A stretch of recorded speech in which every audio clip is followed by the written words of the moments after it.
Roll call to determine quorum. District A, Mrs. Angela Tappan. Here. District B, Mr. Charles Bradford. Here. District C, Mr. James Green. Here. District D, Mr. Derek Green. District E, Mr. Howard Locke. Here. We have a quorum. Thank you. Let us stand. Please. Let us pray. Oh, gracious Father, Lord, we come tonight in our meeting, Lord, as we look upon us, Lord, guide us in the way that we should go. Lord, we should look upon our city, look upon our citizens, Lord, as well as you look upon our nation, Lord, the trouble that's going out through our nation, through this city. Lord, we are not exempt, Lord. Touch us, keep love and armor around Bastrop, Lord, that we may come together, that one so close together, other be part of that the other. Lord, we just thank you for all you have done. Most of all, we thank you for your Son, Jesus Christ, that we go into this meeting, open our heart and mind, that we make right decisions. In Jesus' name we pray. Amen. Amen. Attention, salute, pledge. Allegiance to the flag of the United States of America and to the republic for which it stands, one nation, under God, indivisible, with liberty and justice for all.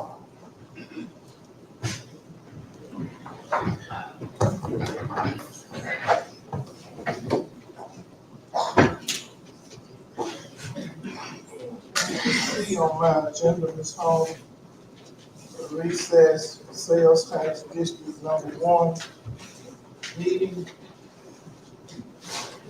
Ms. Hall.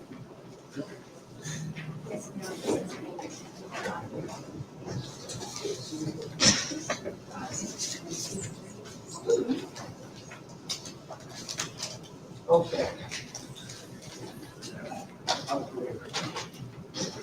Recessing for the sales tax. Mr. Oral. Okay, on the street tax.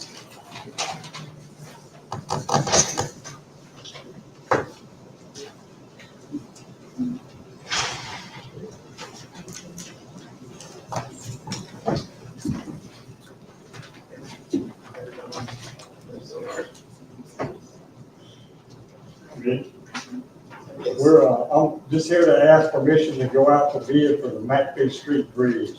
That's the first step in the process. Okay.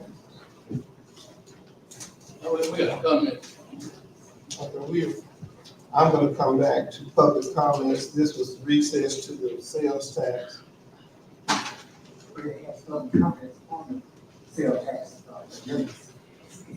Okay, Teresa.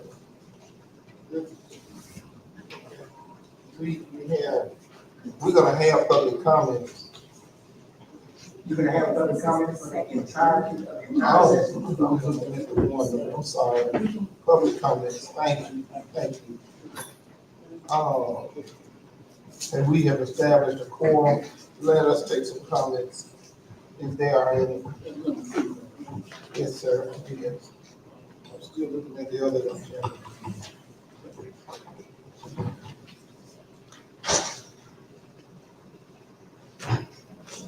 Good evening, Henry W. District B, 746 member.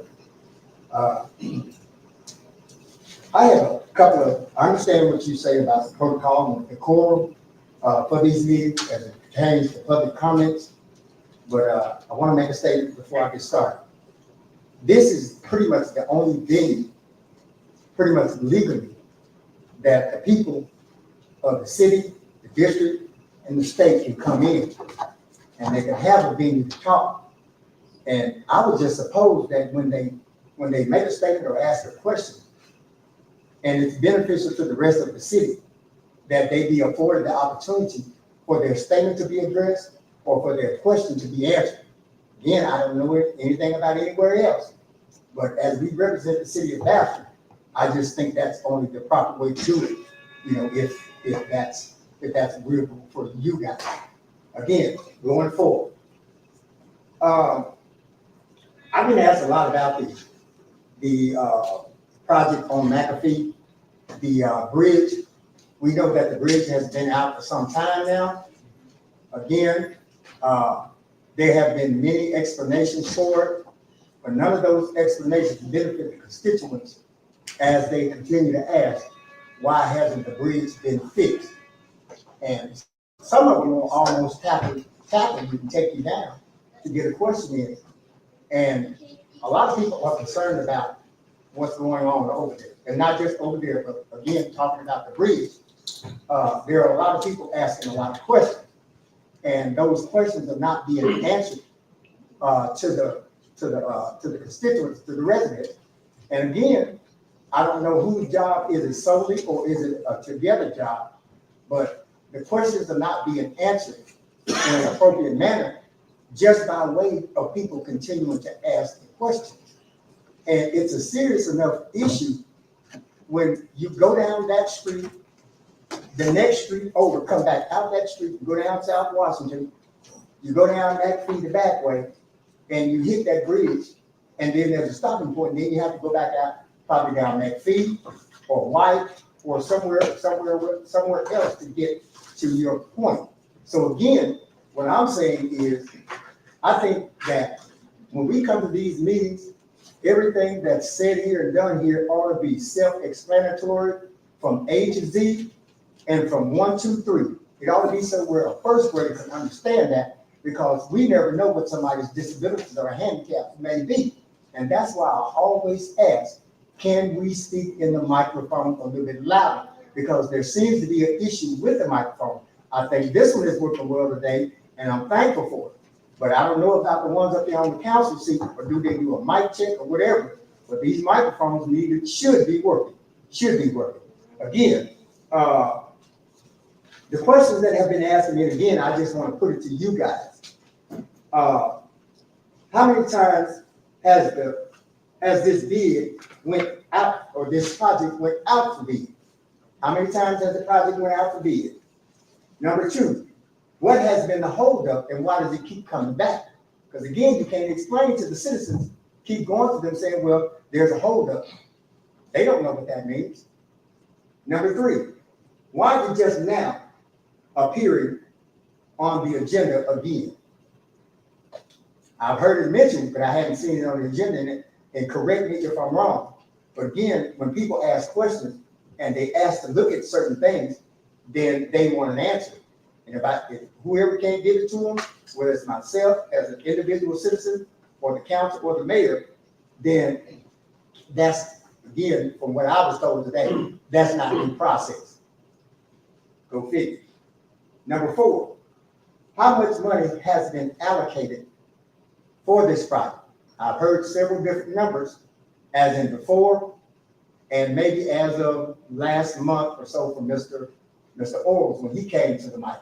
I don't know if it's somewhere in the neighborhood of $500,000 to $600,000. I don't know if they were asking for.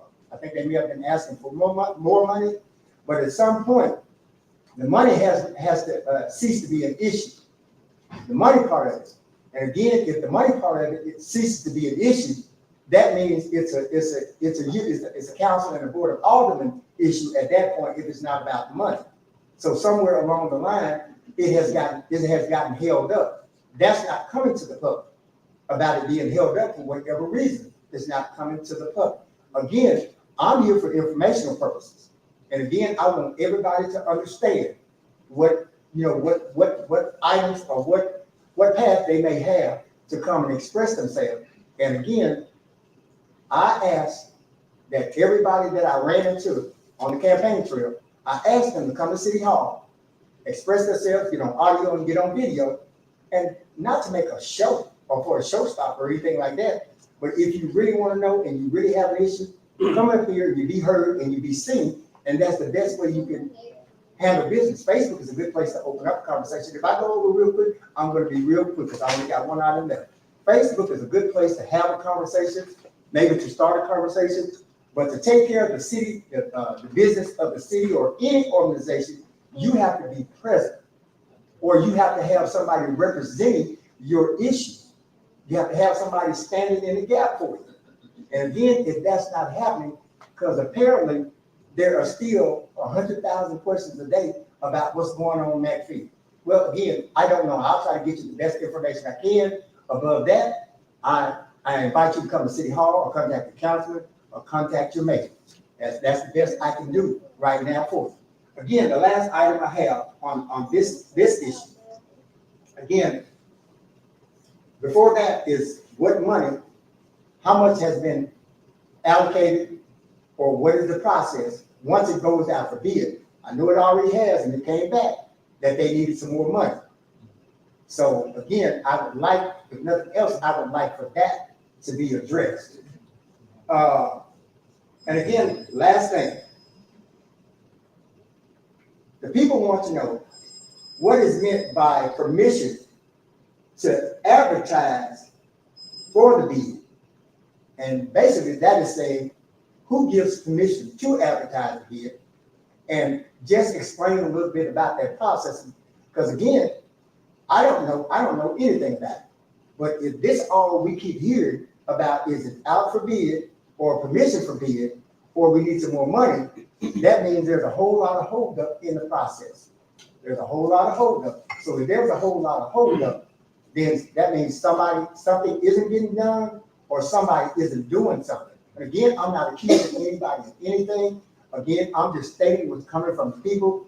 And as we sit here today, we represent the people in and out of those council chairs, in and out of the mayor's seat. We represent the people, no matter what. I don't care, no matter where we go. If we live here in the city, I don't care what you do and where you go, you represent Bastrop. It's just as simple as that. Thank you for your time. Yes, sir. Thank you.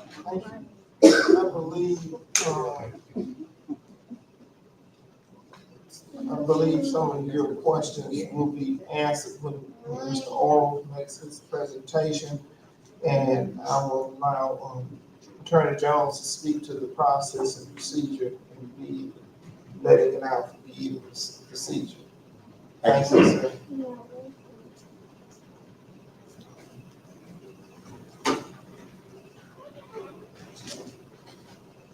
Good evening. Good evening. I'm Mary Hawkins, and my company is MH Community Houses, 358 West Jefferson. My subject is a payment request for a community property and cleaning up land and demolition houses. And what it is, I have 4 houses that I already finished. 1205 East Street, 803 Marble Street, 806 Marble Street, and 818 Marble Street. And I haven't got paid for any. Now I wonder what is the problem. Well, Ms. Hawkins, I first want to apologize because that was not the intention when I asked you to do the job. It's disheartening that we have not, the city of Bastrop has not paid you yet for your work. This is kind of out of my hands, and I am very upset that you were not able to pay your workers after we, the city of Bastrop, asked you to do the work. So maybe then Mr. Jones can weigh in on this, but I apologize to you again and again and again. We have, the city of Bastrop has to stand on its word, and we have failed to do so. Mr. Angelo, I have a question. So was the process done correctly? Like, was all the steps followed in order for her to receive her payment? To my knowledge, it was. But Mr. Jones, you'll have to weigh in on this now. Well, I have one more question. So was she not informed prior to her committing to doing the work that she won't be able to get paid? Nobody would go to work if they knew they was get paid. Right, so that's, I was going to my second question. Yeah, question. who would do it? So that means that she wasn't informed that she wasn't going to get paid till after the work was done? Correct. Well, I haven't got paid, it's been like 3 weeks now. Point of information. I got point of information. So you completed the job, 4 houses for the city. And you haven't been paid? No. Okay, I'm word searching, I'm trying to be, my heart goes out to you. I got more than hard going on, the budget commission, I got more than hard going on about this. And like it or not, they need to be paid. They need to be paid. She came through this Wait, program. wait, just a minute, Mr. Green. Oh, I'm sorry, I thought you through, I'm sorry, excuse me. My heart, we need to pay a check. Go ahead, Mr. Green. Well, it's just like, we had the grants, we went out, we gave different people grants to do things for the community. We even gave upward of $10,000 just for grant money. This contractor, whether you say the proper paperwork was done or not, this person actually did something positive for the city of Bastrop. We talk about blight. This person went out and actually was about the business of making Bastrop better and fight the blight. Her company went out, demolished 4 houses, and when she comes to get paid, they say the proper paperwork was not done, or you didn't have this or you didn't have that. I just want the citizens of the Bastrop to think about something. If you have a person come to your house and they redo your roof and everything, and they finish, they want their money, and you tell them, well, I checked the city and you ain't bonded. It probably ain't going anywhere. Because they done been on top of their roof, they've done the work, but then it's an obstacle. And my thing about it is, the city of Bastrop, we are responsible if we require the right paperwork or whatever. It is our responsibility to get the paperwork in our hands and then allow people to go out and do the work. Now, I don't know how we can remedy this, but in no way, shape, or form should a person do the work for the city of Bastrop and not be paid. It's some kind of loophole where we can get paid, and then going forward, that we should be able to render this problem. But all the paperwork needs to be rendered before you go out and do anything, because if I'm not mistaken, you said 4 properties, not 1 property. I have, Mr. Bradford, correct? Mr. Bradford was after expressed. Again, I'm gonna speak on 1305 Meek Street. What's that? 1305 Meek Street, I'm gonna speak on the paperwork on that. Because that's in my district, and I initiated that. We came before the city council with 1305 Meek Street with this, what is it called, the American Rescue Fund, the $50,000 that was given to each council to do whatever they thought would be benefit in their district. Okay? We had property at 1305 Meek Street. Mrs. Hawkins came over, gave me a bid, looked at it, I brought it back before the council. The council looked at it, approved it, and everything went out. Everybody signed, all except the mayor. Everybody signed, all except the mayor.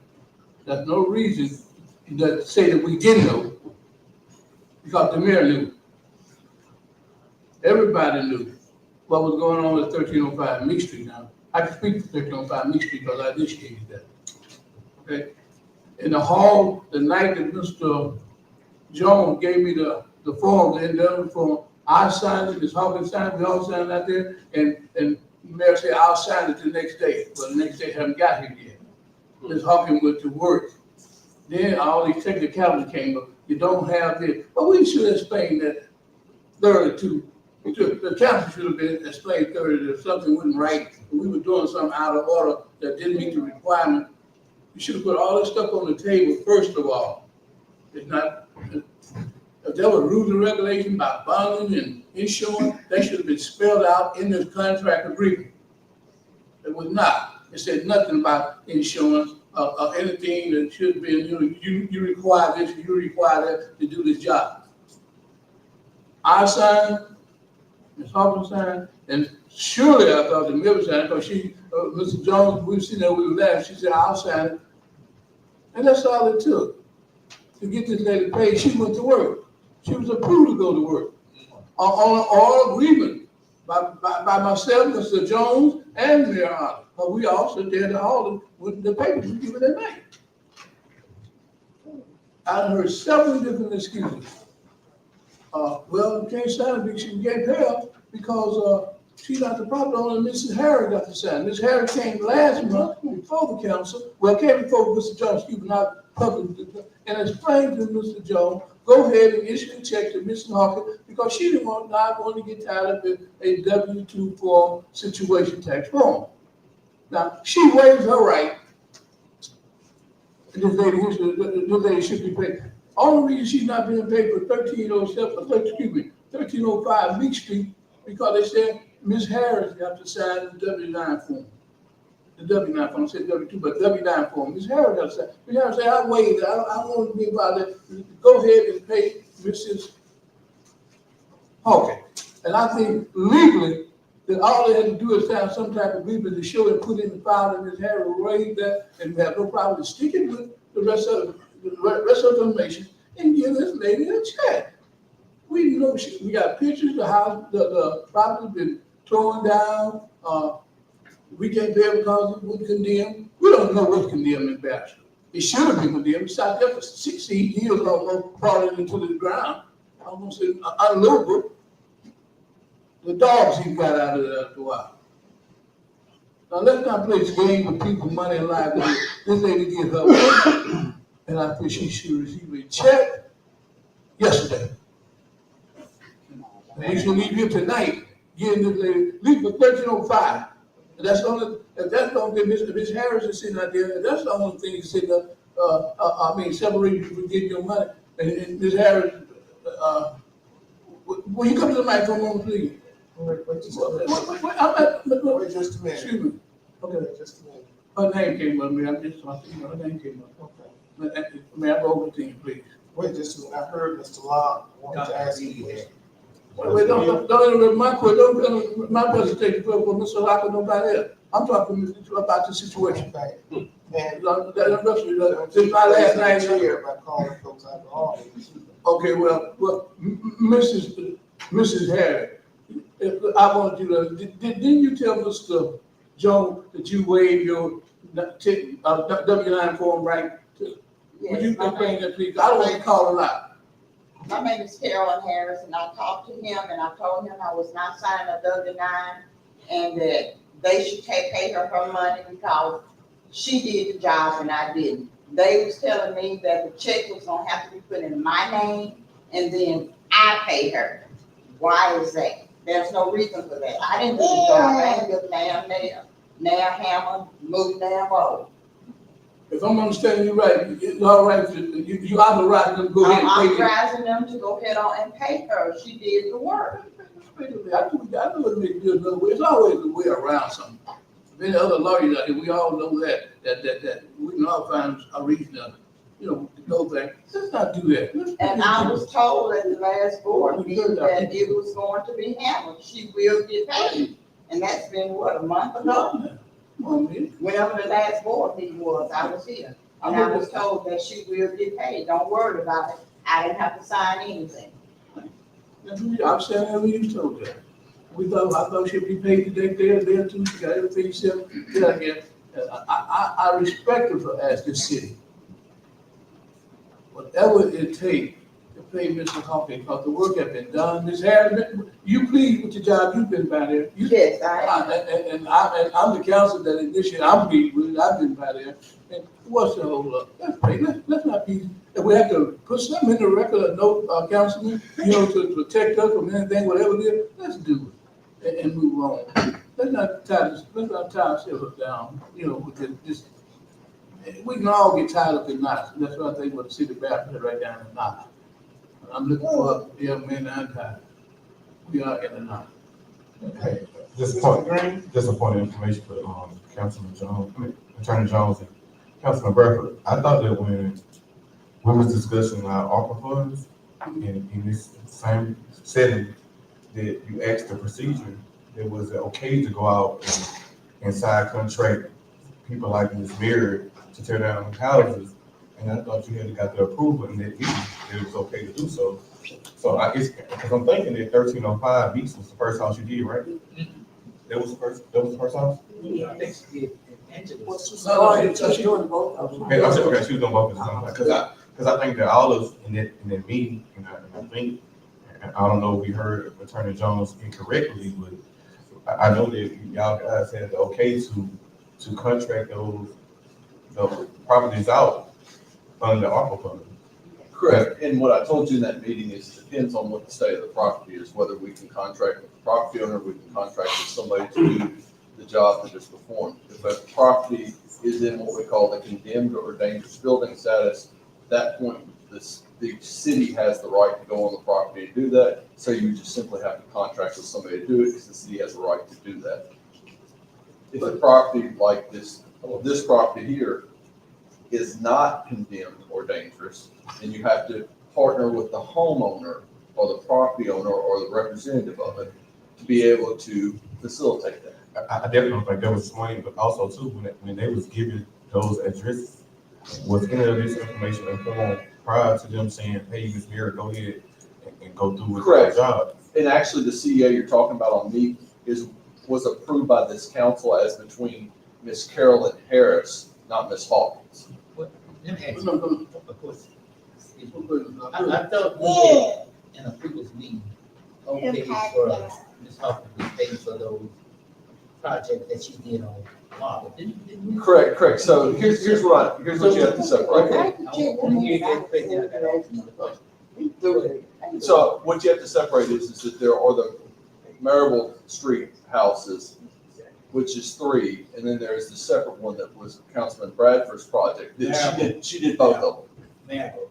I'm not asking about Ms. Hawkins did both of them. why she didn't pay for that. For that one, What's the holdup? so the signed cooperative endeavor agreement that becomes the contract, had in it, it's one page, it had down in the things, it says in the bottom, the things that she will do, the things that we will do. The things that she would do is that she would perform the services, that she would provide licensing and proof of insurance or bond, because they're acting as a contractor for the city. That one don't mind. No, hold on, I don't want to mention, because he's on a different one. He's on different, so it had in there 3 things for them to do. That was it. Once it was done and the final bill was provided to us and that they had the contract had license insurance, that was signed by Ms. Hawkins that night. So the information about the license and running, that was just on the CA, because that wasn't informed to us. Yes, it was informed. If you will actually play the video, because I watched it. So we let her go ahead and do the work without her being bonded and all that. So I have the messages. I was told that she was licensed and bonded and approved to do it. So someone told she was licensed and running. Correct. Excuse me for a minute. And I put it in the agreement, just as that, and put down there the same, it's a 1-page contract. You have a copy of that? Yes, those are the 2 Do you CAs. have a copy of it? There are 2 of them. Do you have a copy of it? Hold on real quick. Okay. I'm trying to answer. There are 2 of them. They're 1 pages. Both CEAs are 1 page. Once they're signed, they become contracts. Both those have it in there. I put the requirements as they were articulated. This person was licensed, bonded. The one with me is between Carolyn Harris, who would be the property caretaker. The one on Marable is between Ms. Hawkins. And it says in the requirements, there has been an amended CEA to go around those things that has not been executed. Why? I'm not, Why had she paid just for those, because we voted on that to go around and let her go ahead and get paid for those on the land. But he said it hadn't been executed, so why hasn't it been executed? That's not for me. I don't sign contracts from So the you telling city. me the mayor is refusing to sign I don't sign contracts from the it? city. So who signs it, the mayor? The CEO, the mayor signs So contracts. she's refusing to pay her? So the CA, the mini CA have been done, it just haven't. I have an amended CEO, yes. So did you present it recently? Well, can I ask a question? Yes. Have that amended CEA, whatever it is, been, presented to the council? It doesn't have to be because the CEO was the. Well, how can we go out and go into something we don't know what we're agreeing into? That seems like in other words, it's been amended. Okay, it's been amended, and when it's amended, it should have came before the council, but we have the knowledge how to approach these contractors or these people doing this work. Because this is the first, well, I'm say grapevine talk, I heard it, but this is the first time I ever heard it in a council meeting that this is required. This is a part of the requirement. It's the first time I ever heard it in You council. can play the minutes from the meeting the night was, I read out the requirements of What night was that? it. The night that the CAs were approved. Why haven't you been executed? He said That's not the for me. CEO will not sign it. I draw up the legal paperwork. I Point like. of information, sir. Mr. Jones, if I'm hearing you correctly, the holdup is not with the council, it's with the CEO, which will be the mayor. That's correct. Okay, so if this is the holdup, then we could just stop it right now, because if the CEO don't sign it, then we just have to wait until after the first, after July 1st, and see what we do then. That's correct. That's the prerogative of any CEO that you give them authority to enter a contract. Let me ask you, let me ask you that question. Why are you not signing? Can you explain to the council and the public why you won't sign, please? They just throw all this on you, I just want you to get your question, please. How many people sitting here on this panel have ever had to answer an audit finding? I have. Okay, so then that's where we can all agree, we know that there are certain things that have to be met when we have audit findings and we have procedures in place. So, who issued the notice to proceed? We verbally agreed on it in a meeting. And please, let's not talk about audit, And right? that's public Because we record. got enough finding in our audit to close the city down. And it was said it was possible to start working. We don't talk about the audit. So she started working on good faith because we told her it was okay. I mean, we okay to make us look bad as a council, and Mayor, you as the CEO, you making us all look bad, because you worried about the audit once, you worried about the audit finding. And it's Well, a, and and I'm not trying to say that, you shouldn't be, don't get me wrong, but like I say, it just finally plays in audit finding. Okay. Audit finding I see, Is this something we need I have to a take in question. executive session? I do have a question. Jones? I do have a question. let's say, it's- Can I, the question would be, because I heard you use audit findings. Being that if that CEA was amended by our attorney, the only thing left for you to do is execute, what findings would that be? no, From the audit perspective, because you asked all of us up here, anybody who no. dealt with an audit, and I told you I was an internal auditor, so what I'm saying is, if the attorney draw up the CA and did amended the CA, the only thing left for you to execute it, how would that report on the audit finding? We can talk this out in public, or out of respect for, the contractor. We can take it in executive session, because there are more issues associated.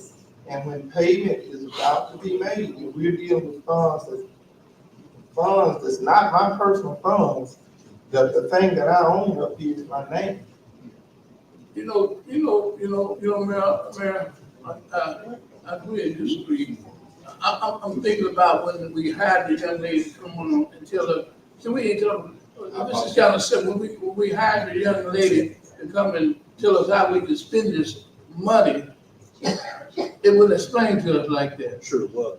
Because now I have a few organizations in my district and I'm getting feedback, that money was signed for something there. No, it wasn't explained like that. Money say anything, it was up to the discretion of each councilman in their district, what they thought would be good. I asked the young lady, Miss Mary Hart, I think her name was, several times. Well, we can get some clear understanding. Now, we're looking at this, but this other is city money, but it was allocated to the district, in each district, and it was not explained clearly to us how we could, what you're coming up with. Ms. Hart did not explain it like that. She said, do whatever, as long as it was something good in your district. She didn't go into all the detail, bonding and jumping ropes and all that. That should have been, it's not even in the contract I signed. I speak for 1307 Meek Street. I haven't seen, 1305 Meek Street. I haven't seen the ones on Marble. But I know, I went through that document very well. And don't say anything about bonding, anything. Really, it was left open. Only thing, most contractors require, I see a couple turn out, you got to have an amount of the contract and the date. And that was there. And that, I mean, to make it legally. And now we're jumping loops. If we have to go and close the section, it's something we don't know, that you don't want to say out public, let's go say it. Because I don't have clarity, what's the holdup on this Hawkins money? I'm speaking of 1305 Main Street. And my signature appear on it. And I want nobody to get the impression that I signed something that I didn't know what I was signing, I was out of order or whatever. I based it on Mrs. Hart. The question I think I was the only one question, I asked about 10 or 15 different questions that night. I think she got kind of hostile in it. But I was trying to get clarity how we could use this money. And that was never said, whatever, the money, whatever. See, this not, it's city money, but it's not city money because we give it to the city district to do what they want to do. It's not coming out the general fund. I don't know where you're writing the check from, but this was allocated, they took $250,000, broke it down in 5 ways to each councilman without any rules and regulations. Just do whatever good in your district. And I have gave to several organizations, and the one, and I had some more houses I like to say, but I got scared after I hear all this about this, you gotta jump this rope and that rope. No, there's no clarity. I stopped right there. And to those who say that the money I spent with the organization shouldn't have been spent, I live in this community too. I get gossiping and the people talking in the corners. And the corner come out to me too. Okay? That money was spent according to what Ms. Hart said. One question I asked her, I was really shocked about it. I asked her, I said, these non-profit organizations? She said, no, you can do it private. You don't even know that? You can give it to private. If we did something that we shouldn't have done, let's not wait till the water done ran. Let's do the right thing. This is citizens in our community, small business in our community. We should be promoting them. One thing about we can say for sure, we can tell the audit people when they come around, we're concerned about them, the job is done. That's what I'm saying. They should. This money was spent certain amount. Yes, sir. You there? Sir, the job was done. No, we don't need to sit here and hold this small business person up and the job been done and it was authorized by officials under my fidelity duties was given to me. Go ahead, Mr. Grant. I just got one other point to make. It seems to me that this citizen went out and performed a service for the city. And it's taken a lot for her to get paid. But on the flip side of it, when we can go out as a city and make donations to private organizations, you can go give X amount of dollars to private organizations that really, you say it's beneficial to the city, but this is something tangible that you can see. Right. So you can make all of these exceptions for these nonprofit organizations, because I look through the finance thing. We give pretty good bit of money out each year to different organizations. But when somebody does a job for the city, you got all these rules and regulations, but when it comes time to giving to the organizations that we prefer, it's silence, crickets, nothing. It's just done. So what I'm getting at is it needs to be a way. This needs to be rectified. And the problem is we just spinning our wheels. It's no sense in getting all upset. The attorney has spoken. He said it's being held up by the CEA. By the CEO, by the mayor. And just be honest. He said he even drew it up. And if he drew it up, the attorney drew it up. If he amended it, I'm sure he wouldn't draw something up that would get us in trouble with the state. So if he go back and he amended, that means he done took out all the kinks and saying, here you go. All you got to do is sign it. So if it's not going to happen, and he already has informed me that you really can't make the mayor sign anything. So what we going to do, you just going to have to wait unless she have a change of heart. Just got to wait till after the first change of heart, but she's saying that we need to go in executive session. So it's something that we don't know about. Okay. I would somehow suggest that the chair, the CEO, has a hard heart and standing in the way of a contractor is a misstatement. As far as my character is concerned. However, there are other issues associated. There's a check and balance. When an invoice is submitted, it goes through a process. The clerk has to verify certain things, and when those things are met. Now, who issued a notice to proceed? We verbally did it. We asked, was it okay? We asked that night, was it okay?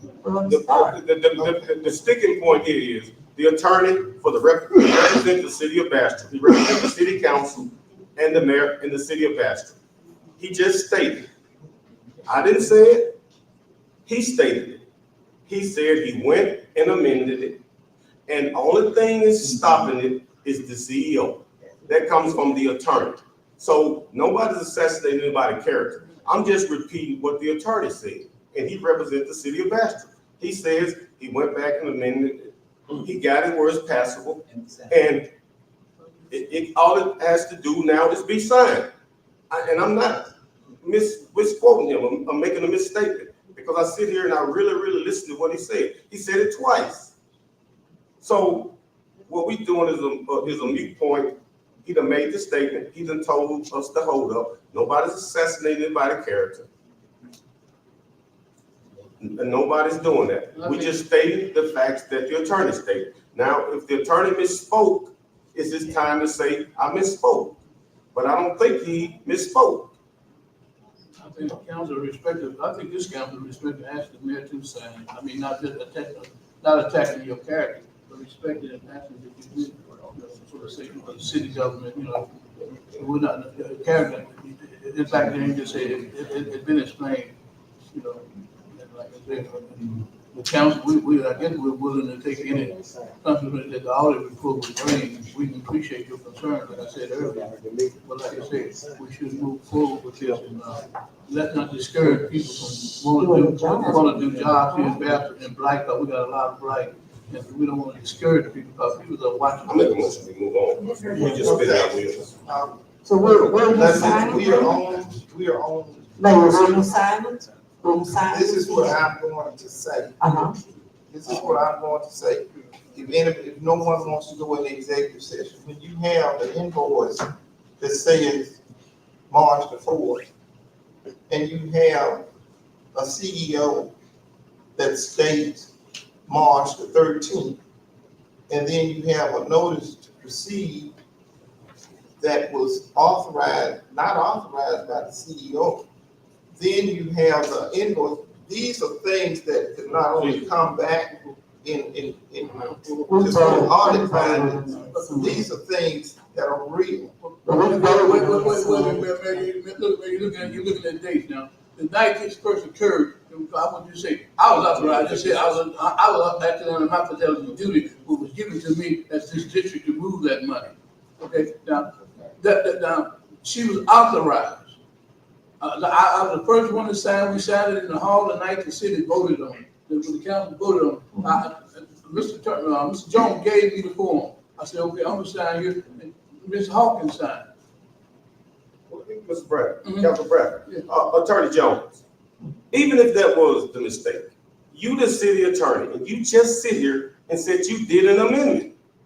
So You all said this you no- did an amendment, so whatever was wrong with the CEA, you made, you made an amendment so that it would meet state standards, am I not right?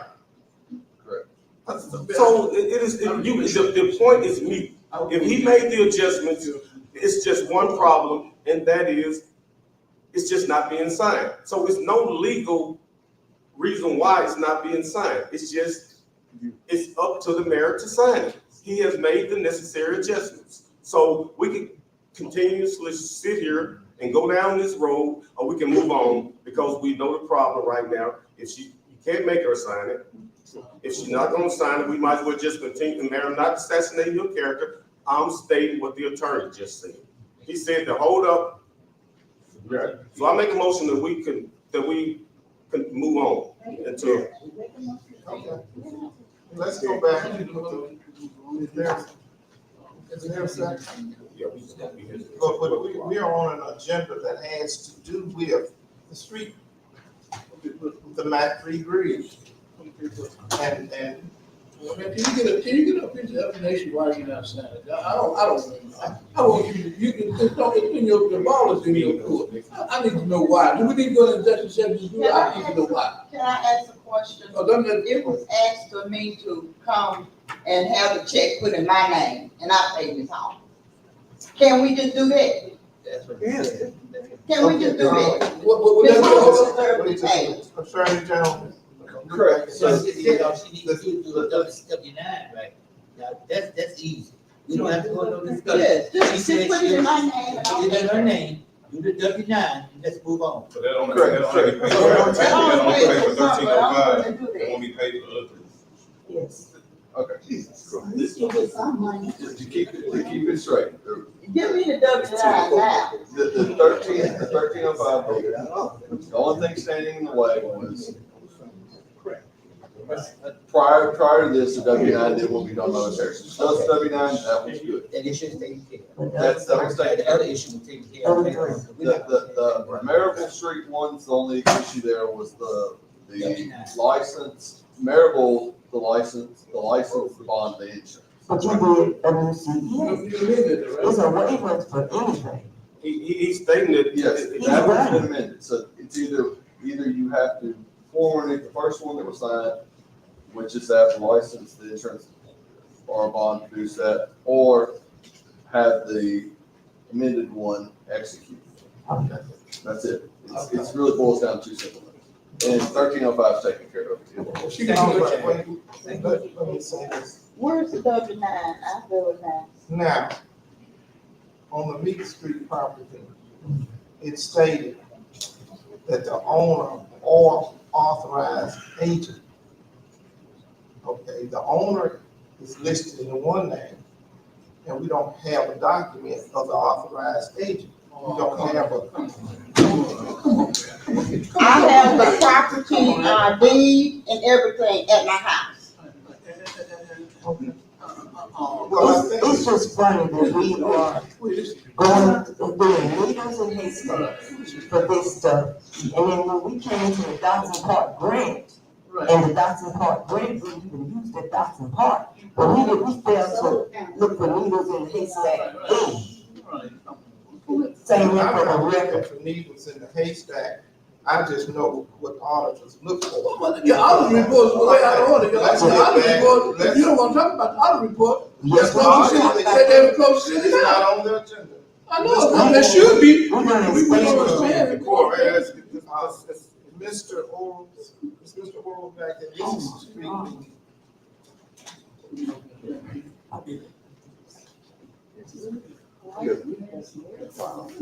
This Hawkins, you will get paid.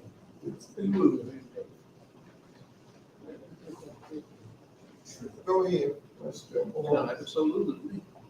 On the McPhee Bridge. Yes. Yeah. We have not went out for bids yet. We're here asking permission to go out for bids. This is second or third time. Pardon? This is second or third time coming before the accident. This is the first time we've come to ask the council to go out for bid. We talked about the funding, we talked about the scope of work, the engineers had to do the study. They have to have permission from this council to go out to put it out for bid. What take you so long to come before this council? It's been going on for 2 or 3 years. Until the engineers tell me that they're ready, they have the documentation ready, I can't push it forward. Do they have the documentation ready? He said, we need to get permission just from this council, and as soon as I make a motion that we he get puts the permission. bid out, when they tabulate the bid, they'll come back to the council and give you who got the bid and what the actual cost is. So what do we need to do tonight? Tonight, you need to give us permission to go out. Now, I for bid. make that motion. I second. Properly moved and second. Wait, Mr. Doty, Any questions? Mr. Doe, you have any questions? Mr. Dudley. Yeah. The only question I have is, again, You come to the microphone.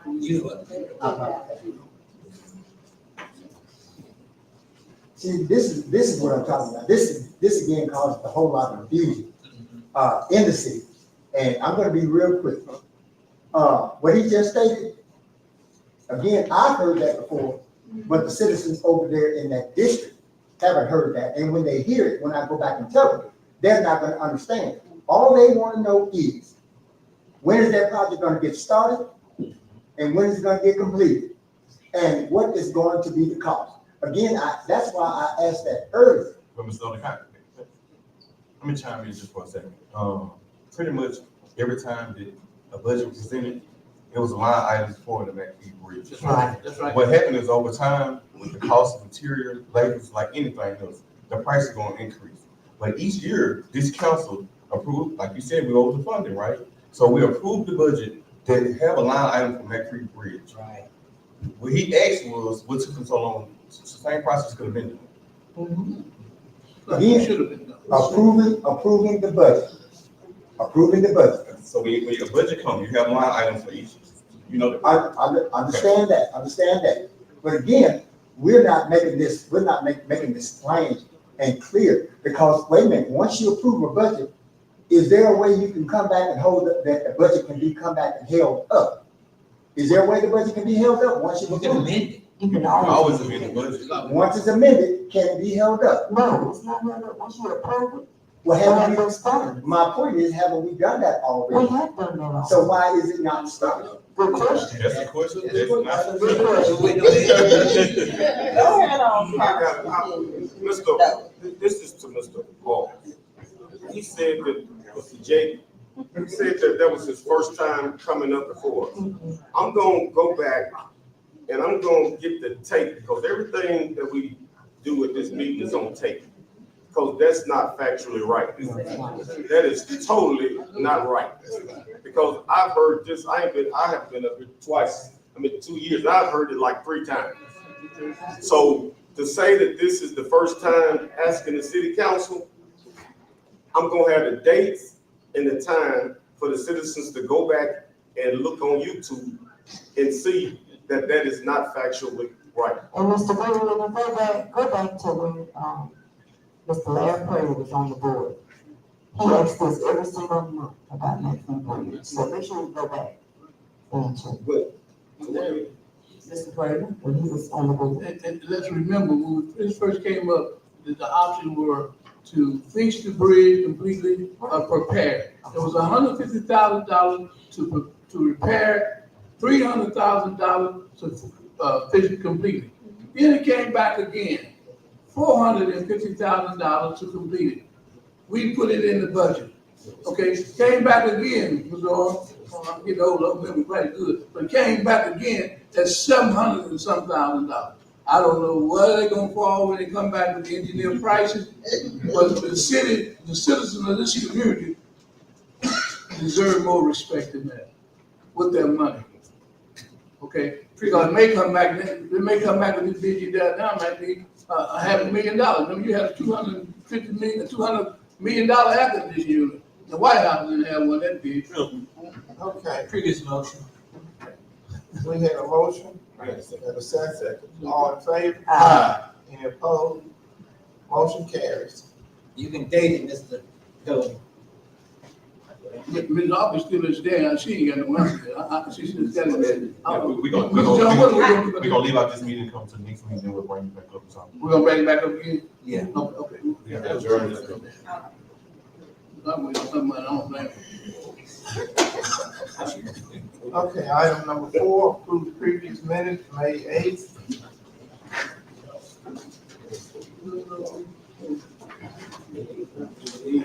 Got this last night. Yeah. I was fishing. Zoom. Go ahead. I make a motion to approve it. Second. Have a motion, and a second. Any question? Have a question, I like to make a motion to approve these members any necessary change. I just got this last night, y'all excuse me. And I don't like to vote, and I don't have understanding with any necessary corrections. I like to make a motion that minutes approve it, with any necessary correction, because I had got a chance to read this. This is May 8th, right? Mr. Locke, you made a motion, and so I rescind my motion. you rescinding your motion, let's Administrative official. okay. Sometimes when the dialogue gets back and forth, this is to another point and just for future references, a step is missing. And also missing was the vote in the March meeting, on the March 13th meeting. So, all in favor? That's a minute, I mean, with necessary correction, right? The necessary correction. Okay. Okay. We have a motion, a necessary correction. We have a second. Yes. All in favor? Aye. Any opposed? Motion carries.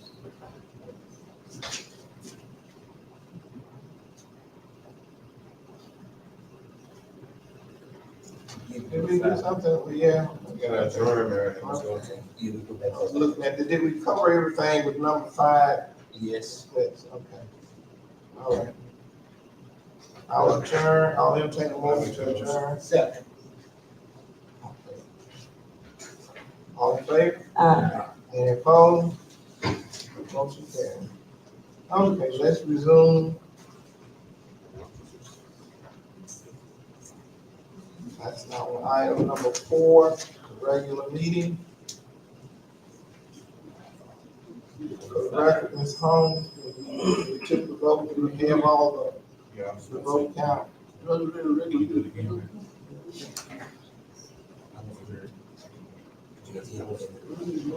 Okay, let's do a roll call. District A, Mrs. Angela Tappan. Here. District B, Mr. Charles Bradford. Here. District C, Mr. James Green. Here.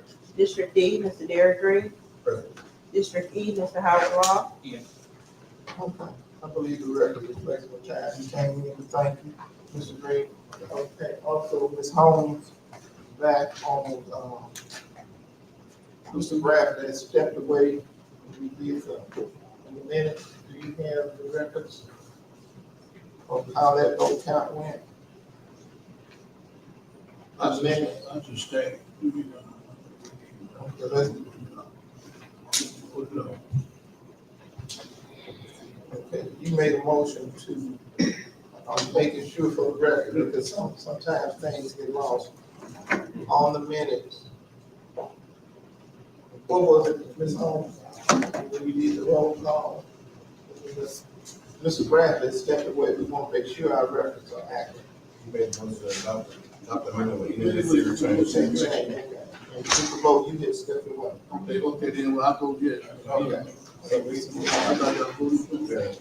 yes, sir. Yeah, I voted yes. And yeah, but he stepped away.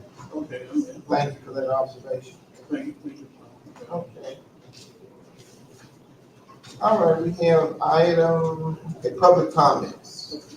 Public comments as they relate to items on the agenda. Louisiana open meeting laws provides that the public has the opportunity to address this board prior to our taking action on an agenda item at today's meeting. Members of the public will be given an opportunity to speak on any item before a vote is taken. You will be afforded 5 minutes to make your comments, and the entire comment period will be limited to 30 minutes unless an extension is granted. This is not a question and answer session where you can ask questions and demand answers of the board members, mayor, or the city employees. Okay, you have an announcement, Mr. Dunn? No, I have a public comment. Henry Doty, District B, 746, London. Again, let me add to what I said earlier about the agenda. Again, I understand protocol and all of that, but again, protocol should be in tandem with what's best for the public. At least that's what I thought.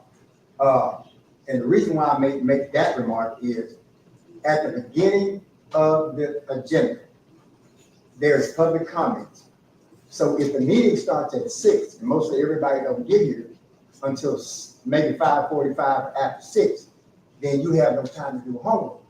It's almost like a homework session if you have the public comments before you have all the agenda items. Again, I understand protocol, but again, for the public's sake, I don't think the public is getting, according to the people I talk to, getting the best understanding out of what's going on. Because once you make your public comments, you go into the meeting and everything is forgotten. Everything is forgotten, and a lot of stuff goes unaddressed. Again, I'm coming to you from what I hear and what I talk to the people in the public sector. Okay. I had to do a little homework on this, and again, I don't know about some stuff on the agenda, so all I can do is ask. Now, when I was up there before, I didn't stay for answers, and again, I don't want these items to go unaddressed because of what's on the agenda. Because again, we're dealing with the public and information and business of the people. So I would ask that when somebody comes up here, if at all possible, let's please try to address those comments. Because again, I think it's important for us to have a clear and good understanding of everything that's going on. And that way, when we go out and talk to the people in the community, they won't be so lost, and I won't have to spend 35 minutes with somebody trying to cut my head off about something that I don't know anything about. But proceeding on, I see there's something on here about item number 14G, discussion action, approve CEA with East Side Movement using District B funds. And that was pretty particular to me because I am the incoming councilman for District B. So again, I don't want to be left with any ambiguity about what's going on with District B funds. I want everything to be operated from the top. I want to understand what's going on with District B funds, what this East Side Movement is. What is the East Side Movement? Who is representing the East Side Movement? Where is East Side Movement? Who's on the board of East Side Movement? When was it established? What kind of entity is it? Whose idea was it to release funds to this entity, if that's in fact what they're doing? How will the district benefit from this? Has the public been informed about this before any of this has taken place? What happened to cleaning up the city of Bastrop? And I'll start right there and go back. If you'll just grant me a couple of extra minutes, I'm going to try to be quick as possible. But you can't always do that when there's a lot on the agenda, on the plate. So quickly, as quickly as I can. I thought cleaning up Bastrop was the biggest priority because we're talking about cleaning up the city for business to come in, for a better place to live, for a better place to work, and for us to better enjoy our life here in Bastrop to start with. There's always some outside places, but if we release funds to an entity that is unknown, again, somebody else may know nothing about it, but from what I understand from the public, they don't know anything about it. And right now, I'm in the public and probably always will be. So, again, if this ARPA money that was granted to the different districts from the ARPA fund and then go into the general fund, I don't care what the ending name of it is. I know where it started from, and it started from the ARPA funds. So again, there were supposed to be specific guidelines about how to handle this money. Again, if it's about cleaning up Bastrop, and I thought that was our priority, then again, I'll start there. What is this East Side movement, and how are they going to provide for District B?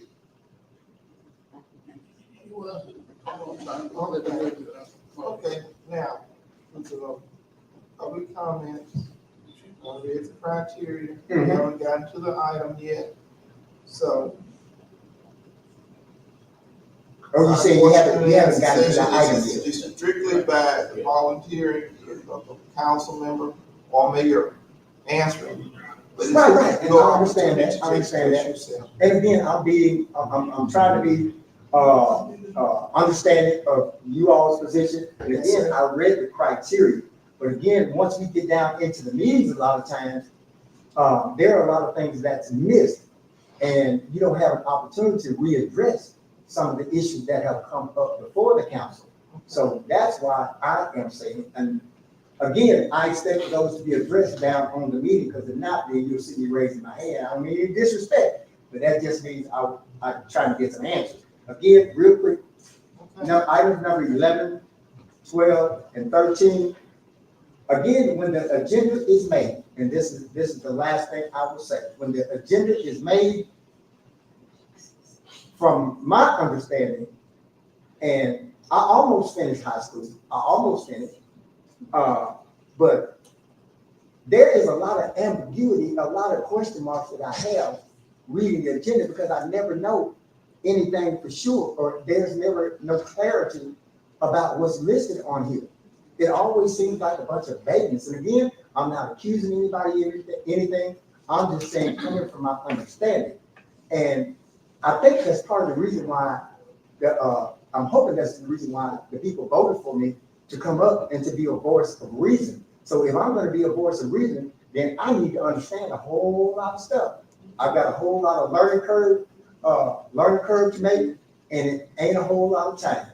Because the state of Bastrop, the way the Bastrop is now, again, I would expect that we would have some, as far as the public knowledge is concerned, that we would try to make this more public oriented and accessible, and by way of knowledge, because what we got here, again, if you don't already know what's going on, you don't have any way of understanding what's going on, even as we sit here in a meeting. So if you will, again, not only item 14, but items 11, 12, and 13, again, I'm sure you'll get down into it. But I want us to be very clear about what we're putting out to the public, because again, that's where we're supposed to be spending our city resources at, in the district. Again, if it's a nonprofit or a charity, whatever it is, it may be allowable. But again, what is it going to benefit the city, the district, to have that money go somewhere where we don't know anything about an entity at all? And that to me would be unheard of. I've seen a lot of foolishness, and I've seen a lot of chaos. If you do that, that seems to me what that's going to create, a lot of chaos, because people are going to be continue to ask about houses, about property, about businesses, about raccoons, about snakes. People are going to continue to ask those questions, and when we talk to them, what answers can we give them? Oh, well, we sent the rest of that money to somewhere where we don't know, and it's always something I don't know. I don't know is not a good enough answer when you're talking about making a presentation before the people about some business for the people. Again, thank you for your time, but I just want to be real sure that we understand that this money that was given to the districts, it be used in the district. And again, I'll go back to Ms. Hawkins. I appreciate her willing to come up here and talk about her issue and stand here, because I would have stood here too. I stood here long enough to get my check. But again, that's not me. When we have people in the neighborhood, thank you, Mr. Green, for bringing it out. You have people in the neighborhood that are legitimate business owners, and they come up here and they do work, and for them not to get paid, again, I don't know all the logistics, but there is an issue that needs to be set on the table, and I feel like it ought to be addressed in open setting, because a lot of times when we go and close the door, then the public is still left out. The public is still left out. Thank you for your time. Yes, sir.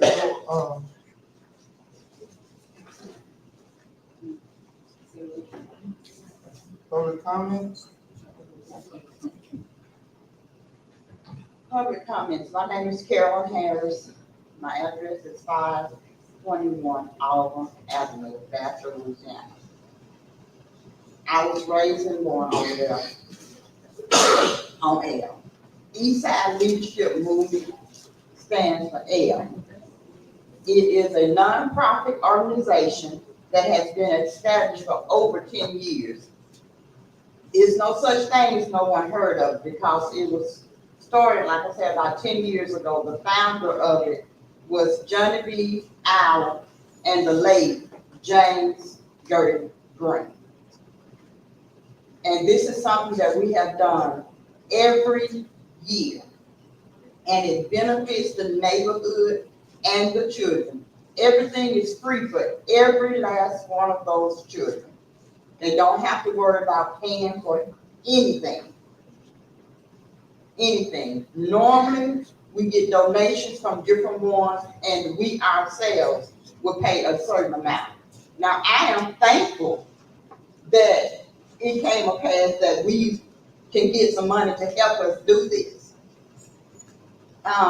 Mr. Doty, you said you didn't know anything about the L leadership, but that's what it is. No, I didn't say I know anything about It's it. L Unity Fest. That's what it is.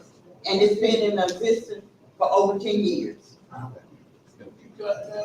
Ms. Harris, East Side Movement, it's been 10 years, because I think everybody in this town probably attended at some time or another. And it's done in the summertime, when kids are out of school, and you know, we don't And it's ever for get. all kids. It's not just for the kids in, across L. It's for all kids. And we have people coming from the city of Bastrop. And your family can come and set up tent, and, you know, we just enjoy each other. We come together as a unit. I think that's good for the community. I think it's, that's why when I was asked about it, I thought it would be a good idea, because that's what we're gonna need to make our city come together, get our youth. It's just not eating and reading, but it gives us a chance to talk to them about crime and coming together, respecting one another. And I want to commend you for that. And as far as the program. board, it was Johnny B. Green,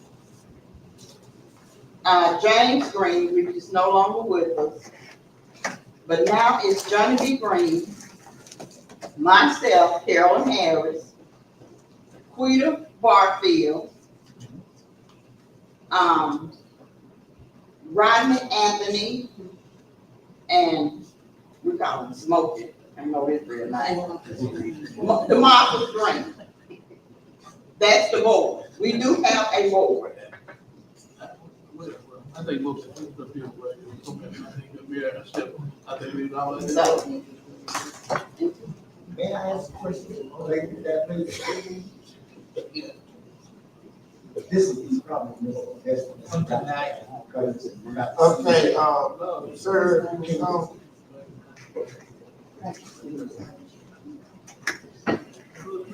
One question. okay, would you let the next gentleman speak, please? This was related to she called me out, so again, I think I have just one question. she called my name. Again, this is not to belabor any issue, but again, you talk about, that's why I talked about clarity on these forms. If we make these forms and there is no clarity, what does the CEA say? Does the CEA say the same thing that's on that agenda item? And we'll get to that part on the agenda. Go ahead, sir. Good evening. My name is W.W. Whitmore. I am the owner and station manager for You may adjust KWJ, that microphone. KTRYDB.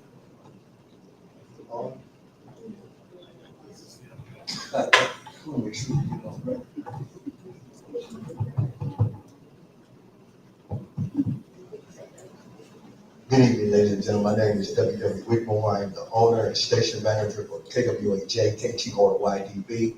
Digital broadcasting radio stations out of Monroe, Louisiana, 3016 Polk Street.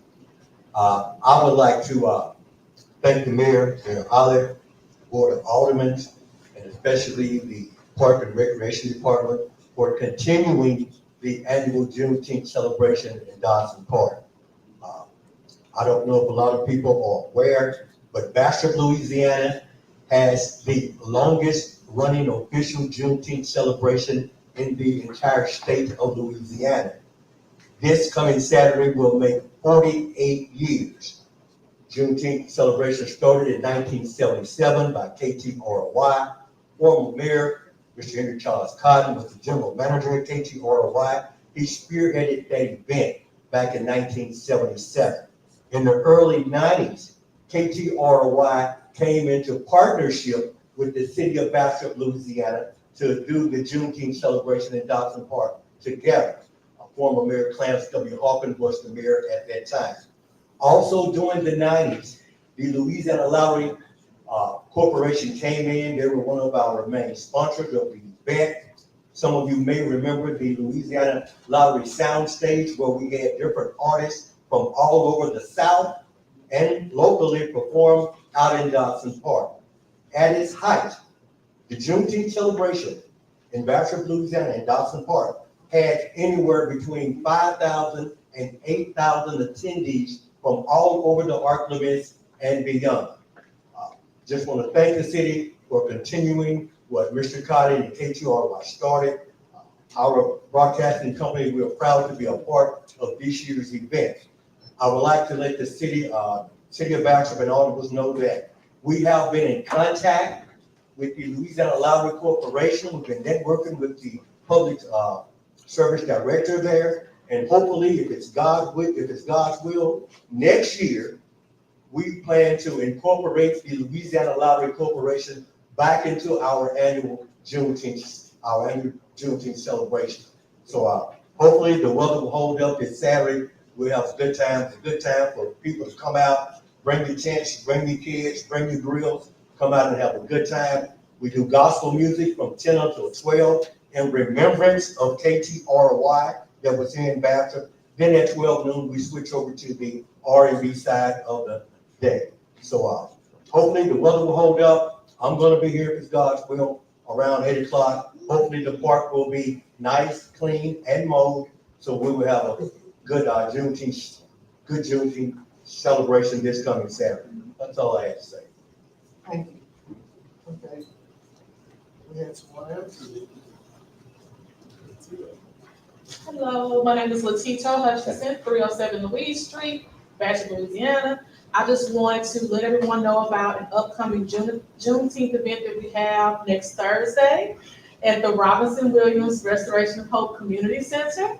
We will be having our History Comes to Life Black History Wax Museum, featuring local performers, including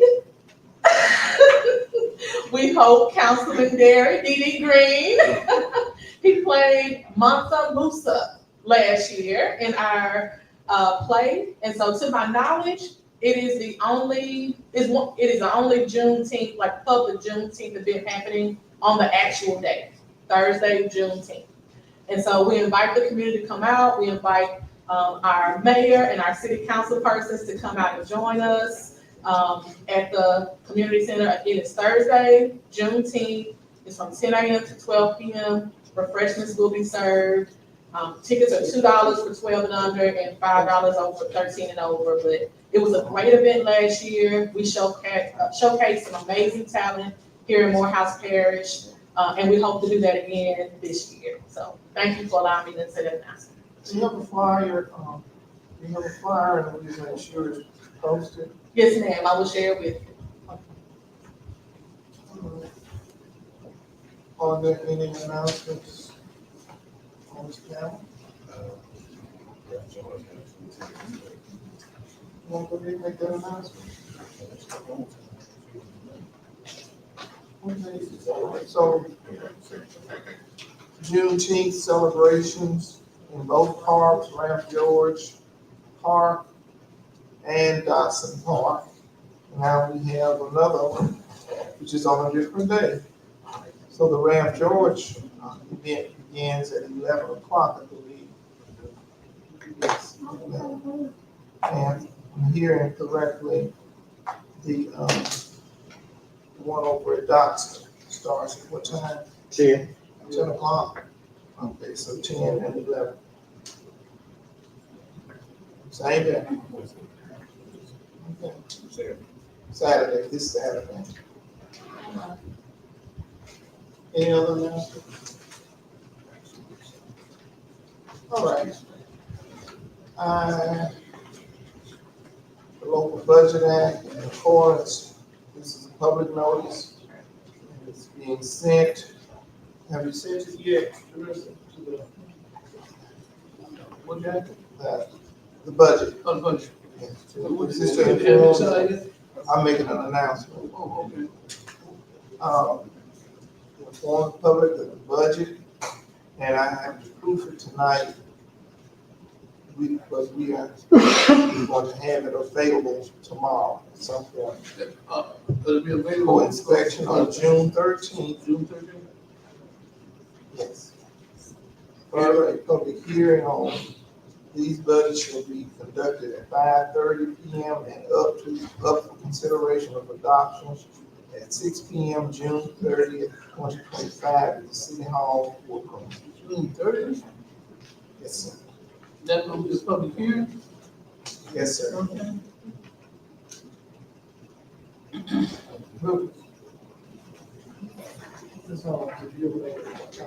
What time is it, 5:30? Okay, shall be conducted 5:30 p.m. and up for consideration of adoption at 6 p.m. on June 30th in the City Hall courtroom, 202 East Jefferson Avenue. And tomorrow it'll be posted, right? Yes, On the bulletin board? it's going in the paper. We will work on the constraint of days, but it will be the budget. Once I look at it, it's gonna be put out in public inspection. Wednesday. We just got it today. Just got the notice. I haven't had time to open up the file. Okay, but so if I understand you right, I can come to the City Hall tomorrow with bulletin board and see the proposed budget, 2500.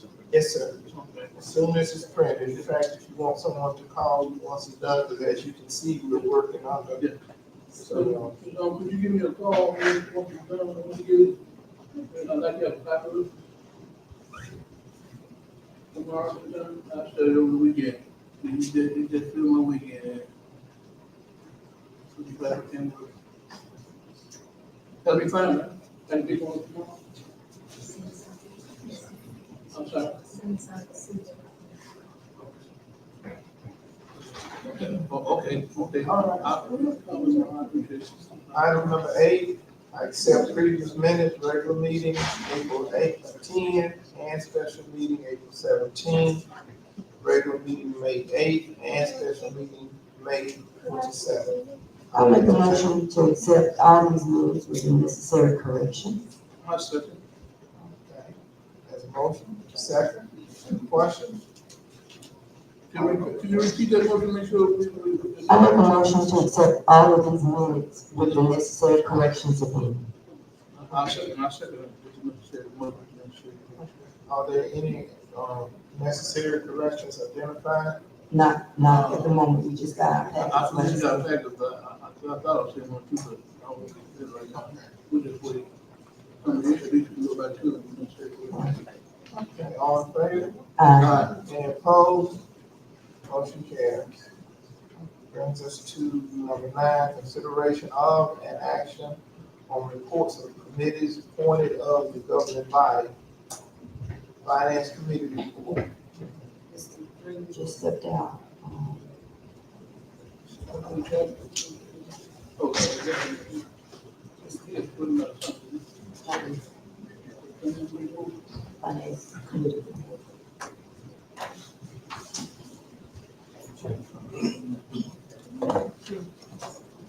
Consideration of and action on reports and committees appointed of the governing body. A, Finance Committee report. I'll make a motion to accept the financial, this month's financial report. I second. All in favor? Well, identified and accepted. Okay. B, Planning and Zoning Committee report.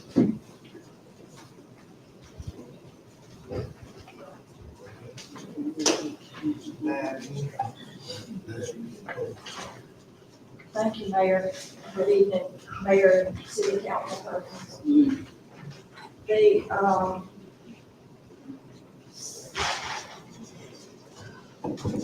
At our last meeting, we had, special use permit for 1711 Corky Avenue. That's where a lady wanted to sell candy and, drinks at her house. We referred that to the city council, and as I understand, it's on the agenda today.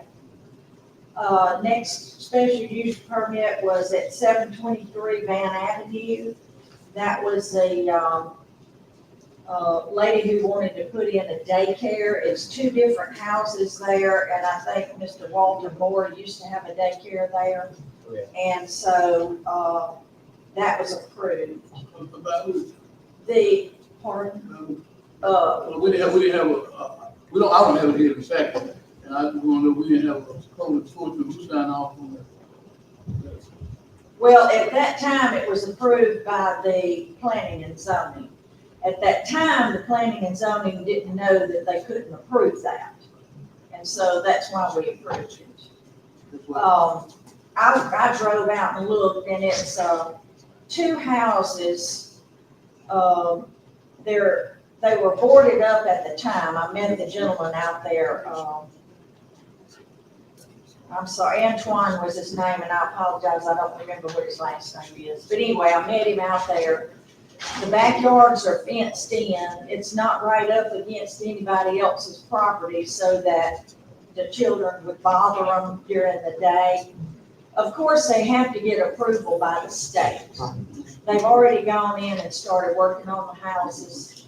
Now, they knew that there was a chance that it might not be approved, but they did go ahead and start working anyway. And so they have to get approval from the health inspector, from the state, and the fire marshal. And let's see what else we have. Now say number 10. That might be an old one. I don't see it on that agenda. Oh, yes, that's an old one. We've already discussed that. Sorry about that. On-site Portables Incorporated, 1921 North Washington Street. It's a pickup. It was approved by right. It was a pickup and drop off, wash it and dry and fold laundry service. They will have employees to do the washing, drying, and ironing and things like that, but there won't be people going in and out. You call them, they pick your stuff up, take it and clean it or whatever you want to do with it, and then they deliver it back to your house. And what address was that? 1921 North Washington. It's out on, it's a little brown building, and it's on the left before you get to that bar. And I don't know what the name of the bar The old is. bus station you talking about? I think so. Okay. Yes, ma'am. Yes, Just ma'am. for your cheerleader, right? Pardon? Just for your cheerleader. Yes, across from that gas station, it's, like, close to there, that, food place. But anyway, that was just approved by right, because that's zoned for businesses. Latrice Plaza LLC, she's just going to do that. She's going to conduct rental for parties, weddings, and any kind of special occasion. And that's, 16, looks like 1602 East Madison. And that's where Kicks Thrones was, right beside Sherwin-Williams, the paint store.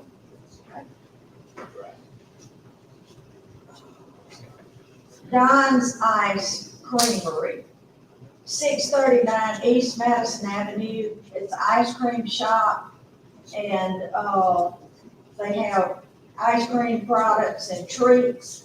That's in the Magnolia Shopping Center, that little building that's kind of out, that used to be a branch bank years ago. That's where that is. The last one is This and That. It's an event rental, custom desserts, and showcase. They'll have those like as a showcase for orders. It's a party rental place and confections, and it's right beside Juanito's.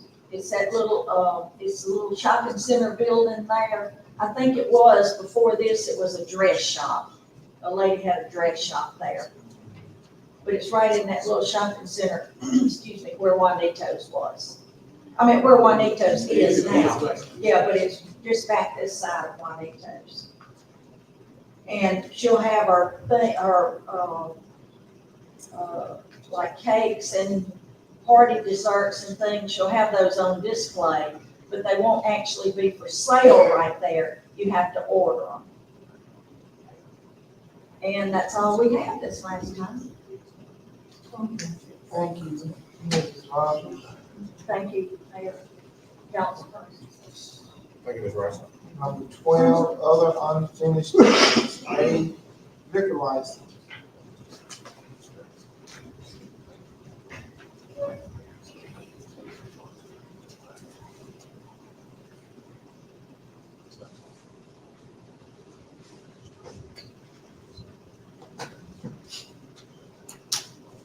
Mayor and council, we just have one liquor license, it's the one that was tabled last week for, Tobacco Max, 1421 South Washington Avenue, they applied for Class A liquor license.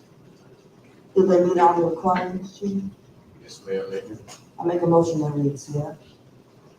Motion, Where's the location? 1421 South Washington Avenue. Council reference. Yeah, it's like, I'm not gonna, she makes a motion, she second that.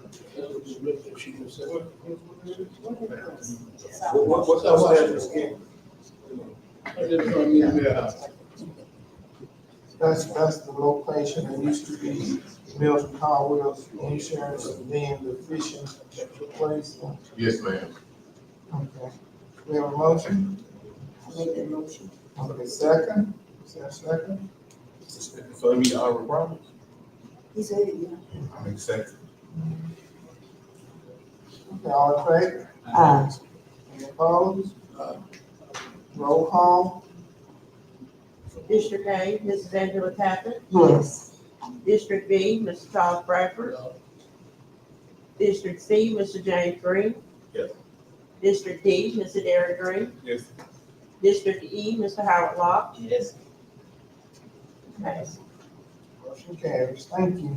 Also, before going any further, if you'll observe in your packet, and we got this today, where effective July 1, the daily cost of housing inmates at the Moore Parish Jail will increase to $35 per day.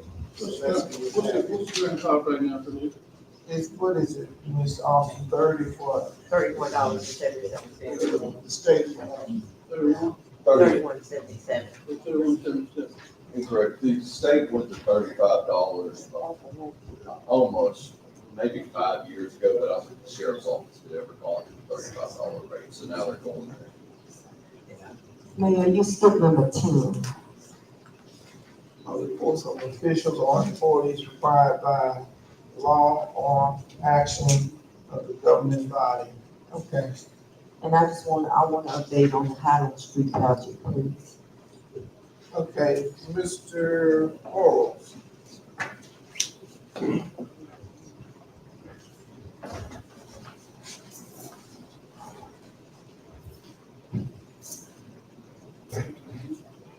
I'd like a report on the Highland Street project. Yes, the contract's coming out from the engineer, it's within our budget. Looking like about $180,000. As soon as those contracts come from the engineer, the mayor will sign, and they'll proceed to issue a notice of work. Amesis is the one that got the quote. Did you tell us how long it's gonna take? The original contract date was 120 days. I'm not sure that it'll take that long, but they gotta allow for weather and stuff like that. Do you know when you will receive the contracts? Because they've been working on it for the last month. Yes, ma'am. I don't know when, anytime. He said as soon as he got them together, he'll send them here, the mayor will sign, then he'll send them to the contractor, they'll get the bids, bond, all the other documents and get them back. So I'm hoping within the next couple of weeks, we'll be able to move forward.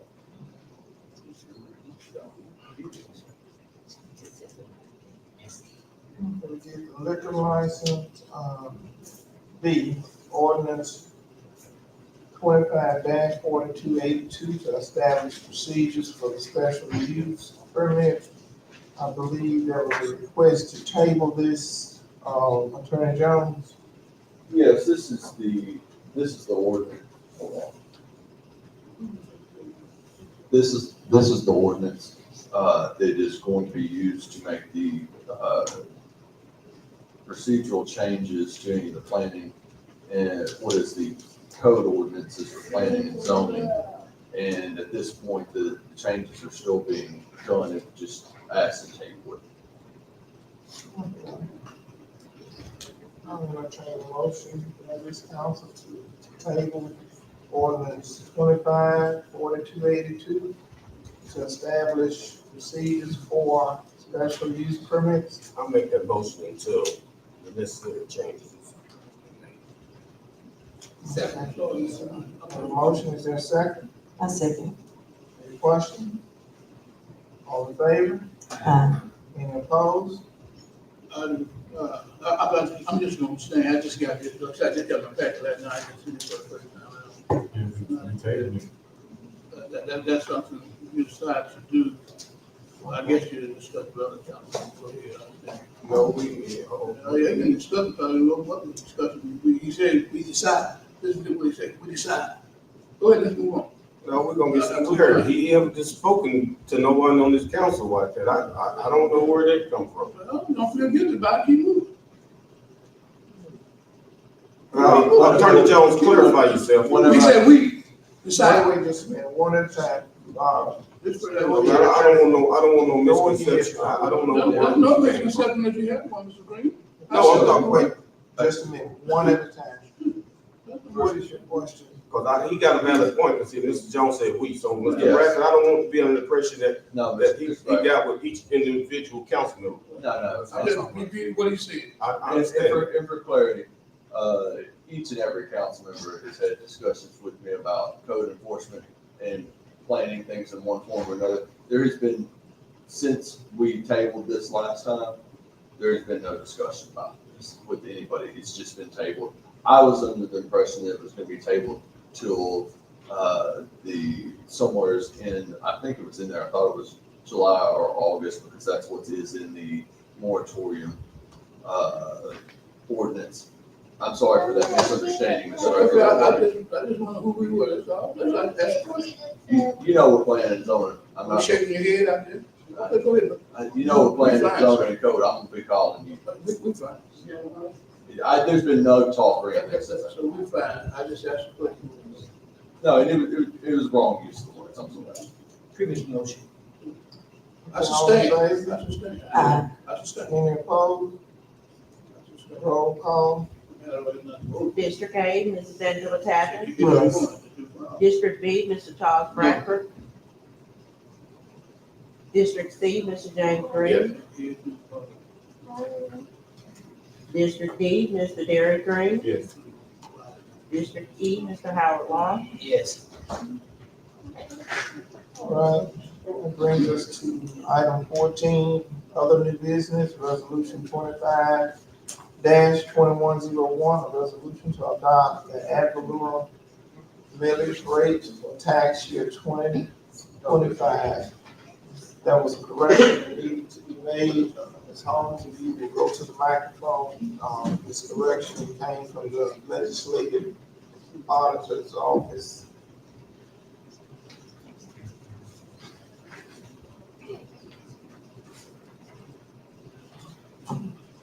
Good evening, everybody.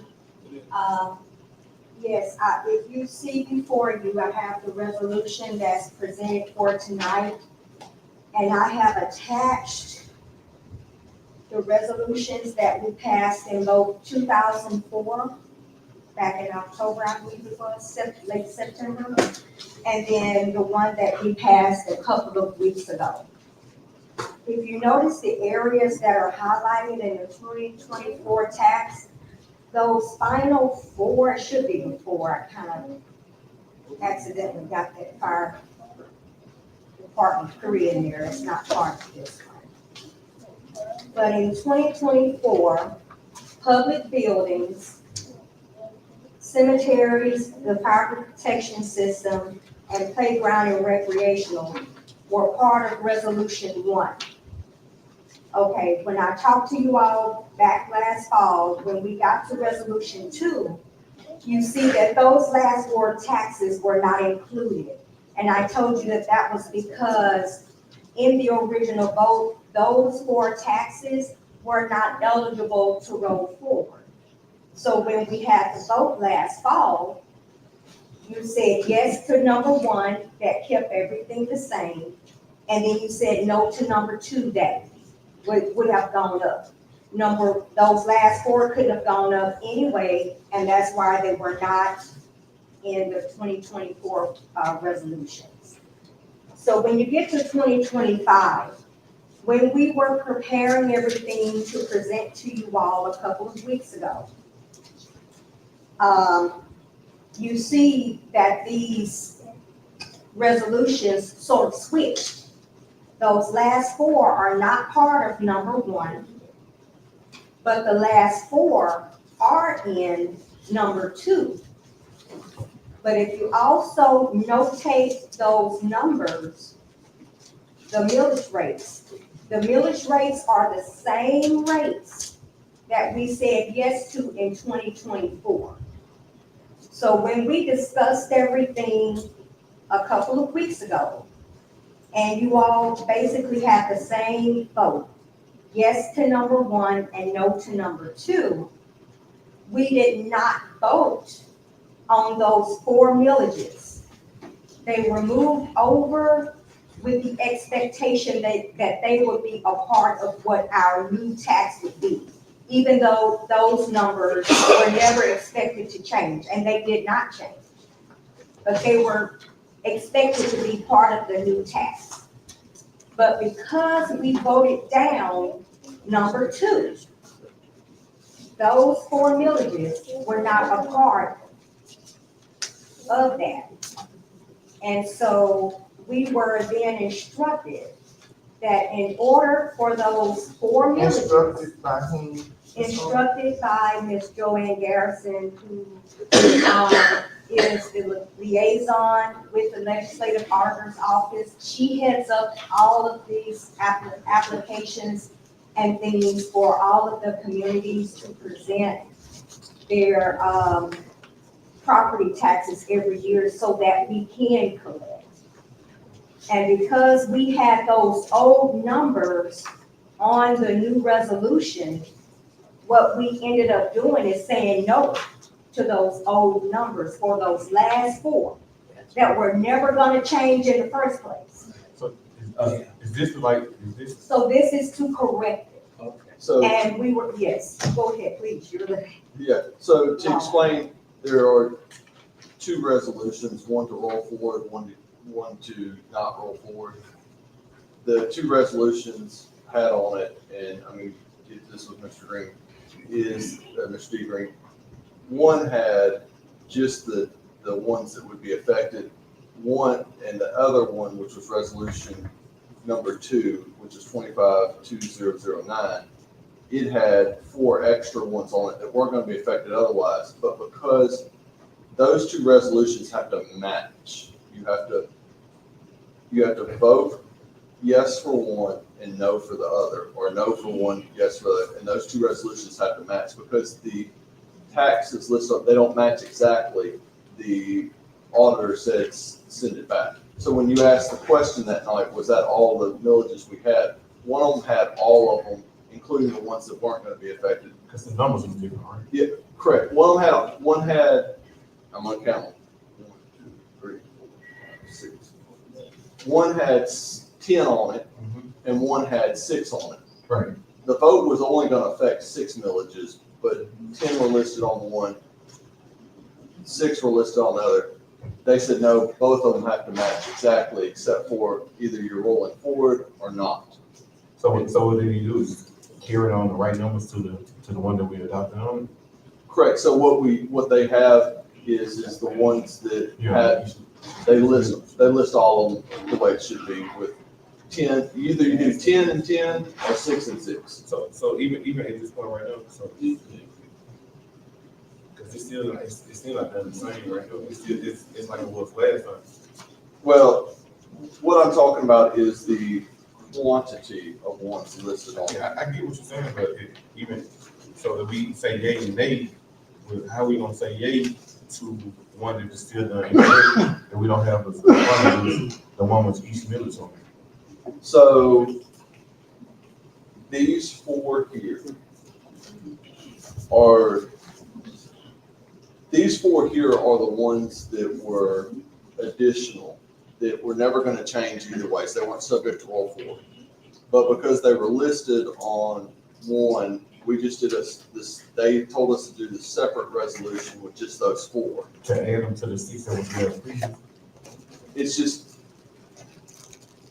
because they weren't voted, those 4 weren't voted to roll forward. I have to read which one rolled forward. Justin Grace, but it's on. Okay. So because those 4 weren't voted to stay the same, y'all voted against moving them forward, increasing anything. We voted for everything to stay the same. And y'all voted for everything to stay the same, but they weren't listed on to stay the same. So what we voted for didn't have the rest of the millage that need to be added to it. Well, technically, they didn't have to be added in the first place because nothing was going to happen. There was no ability to move up the millage on them. But because they were included on the ones that were to move up that you voted down, they should have been included on the ones that said stay the same. So what they said is do a separate, I know it's confusing. Yeah. It is. It's very confusing, especially when you start talking roll forward and go back. So let me ask you a question, like the previous meeting, we would have had the second resolution that we agreed to keep the same, and we had each millage on there, then we won't be at this point, right? Correct. If you'd have just listed the extra 4 that weren't going to change anyways, whether you roll forward or stay the same. If you'd have just listed, I have it right here. Here, I'll show it to you. It's a little, I kind of wish we had the TV going.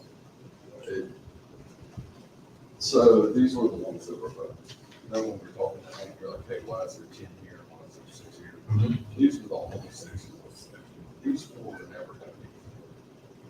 Okay. What they said, what you did is these 4 here, you need to do a separate thing, voting, giving them the ability to do those, even though you can't move them forward. So. Instead of doing it separately, can we just do a resolution to add all of them? They said they wanted to They kind of approve the form. And I think that was our problem the last time, but we state wanted it. Correct. So that- Yes, your way is simpler, Mhm. but this is the way they want State it. wanted it. So if you'll see these 4 here, see now you have the same thing like code 2, but it doesn't matter because either way it goes, they're the same. See, and I guess another thing, confusion is, you see, right, so, because this is what we adopted, right? Correct. But see, now the resolution is different, do that matter? No, but it's just adding these. It's just an additional one, keeping these the same. It was the wording of the state. It was a wording in the state. They wanted something to say y'all were keeping those the same too. It was- Yeah, it always is with the roll forward says. Yeah, it is. I took it. So technically, these same amounts should be secure. It's back the same. We just want more increase. There is, and I'm gonna make that very clear. Okay, make sure no increase. Point of information. I'm supposed to- I know, but I'm not- When did this come back from the state? And I believe Ms. Holmes notified me by email sometime about maybe, it was shortly thereafter the meeting, when she sent down, so you take the approved ones, and you send it down to them, and they said, hey, even though we approved these, because they're the ones who approved the first set, we need an additional to show that these stay on the first one. I understand, I'm saying, when you got this back from the state, so we had it before our finance meeting this afternoon. Correct, that is the correct statement. So, okay, Why weren't we notified before right now? I guess that's what I'm asking. If you've been at it, we had our finance meeting before the meeting, why we just saying this right now? It looks like they sit back correspondence on the 2nd of June and then approve the millages. This resolution to fix it, the approval for that came through on what appears to be, looks like we did everything and came through on the last email I have being, let me see. It went back and forth. Looks like June 6th that they have it, they said, yes, this is what you need to do and you'll need to advertise it. Ms. Holmes, what day was that you, Ms. Garrison, and I were on the conference call? It's just a few days ago, because we wanted to make sure everything was clear.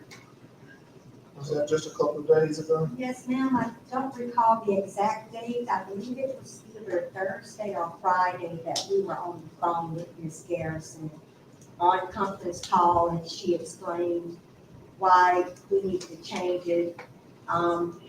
We did express to her that the council was adamant that, these numbers not change, and that, we wanted to reflect that.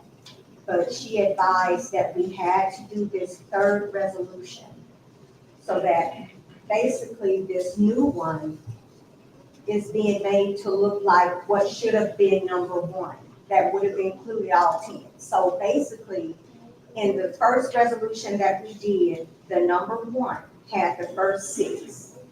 Then this resolution, number 3, has the final 4.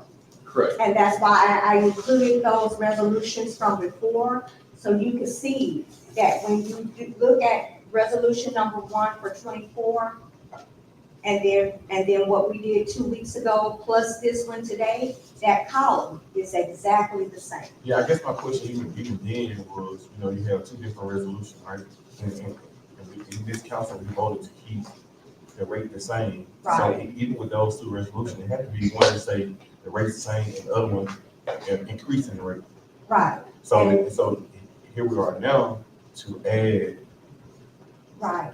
Because we were advised to move those numbers to number 2. Because it was the expectation that the council would choose to vote forward. So So was number 2 was the increase? I'm sorry. Number 2 was the increase. Number 2 was the increase, except that when you look at those figures for those final 4, they match what we voted yes on in 24. Those figures did not change in resolution 2. And they're not changed in this one at all. But because we said no, the state is not recognizing the fact that we never intended for those to change. They're only looking at the fact that those villages are on number 2, and we said no to number 2. So, That's all they're looking at. And that's why they say we have to do a third one, so that we can make the number 3 match up with number 1 to be what was intended in the first place. Why can't number 3 just be a resolution with all the 10 villages on it? Because she said we had already approved those. that's You what, already approved those first 6. She's not allowing, well, the state okay. rather, is not allowing us to do any amendments to anything. So we gotta It's approve all or nothing in a sense. So we had to just add these last 4. Yes. Well, I was just saying for future references, that we had a meeting before the meeting, which is finance meeting, because it was precious time. We had a regular city council meeting. You had this before now. We should have done this in the finance meeting, so everybody could ask questions and see how it was done. But right now, we got other things on the agenda. We gotta go. We would have a whole hour to actually discuss what the state and you and the state discussed, so you would have been able to break it down a little bit. We could have asked questions, because right now, with a public forum, but for future references, if we get something back from the state, if we have it prior to our finance meeting, especially when it's dealing with numbers, I would respectfully ask that we come to the finance meeting so we can discuss it before the meeting.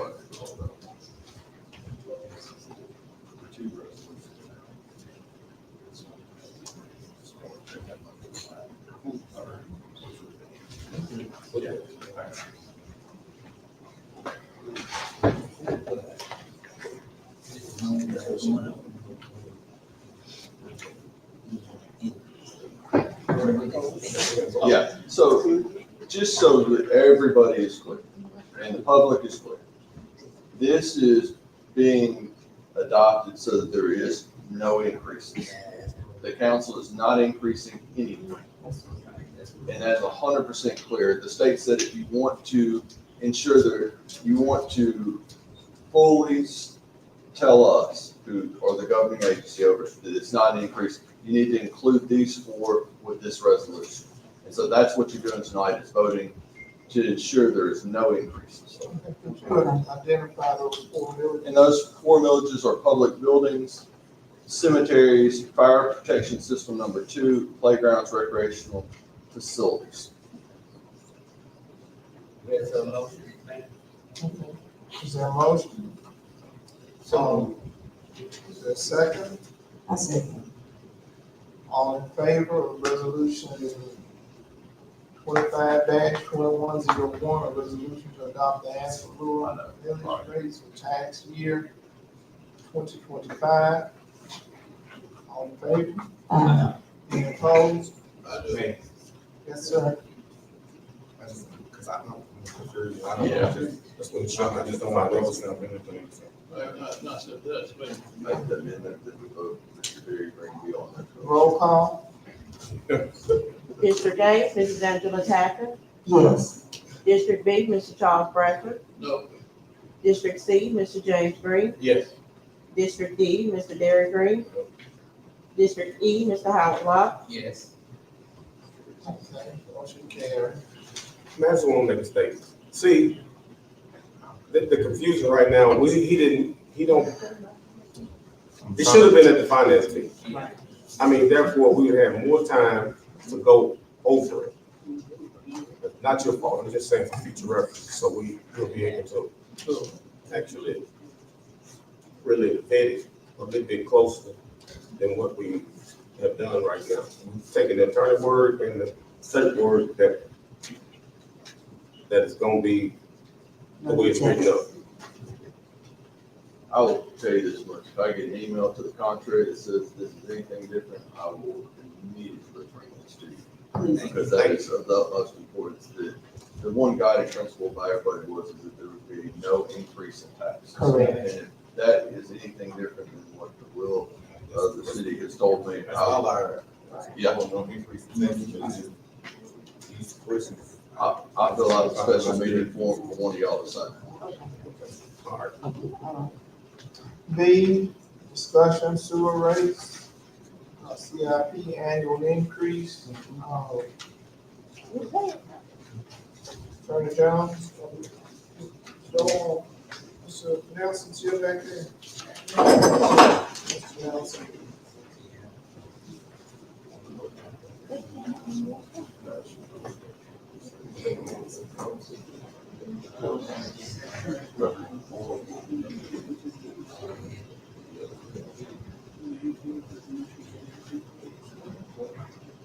Good evening, I'm Noel Nelson, 416 Monterey Road, Bastrop, Louisiana, manager of Work Company.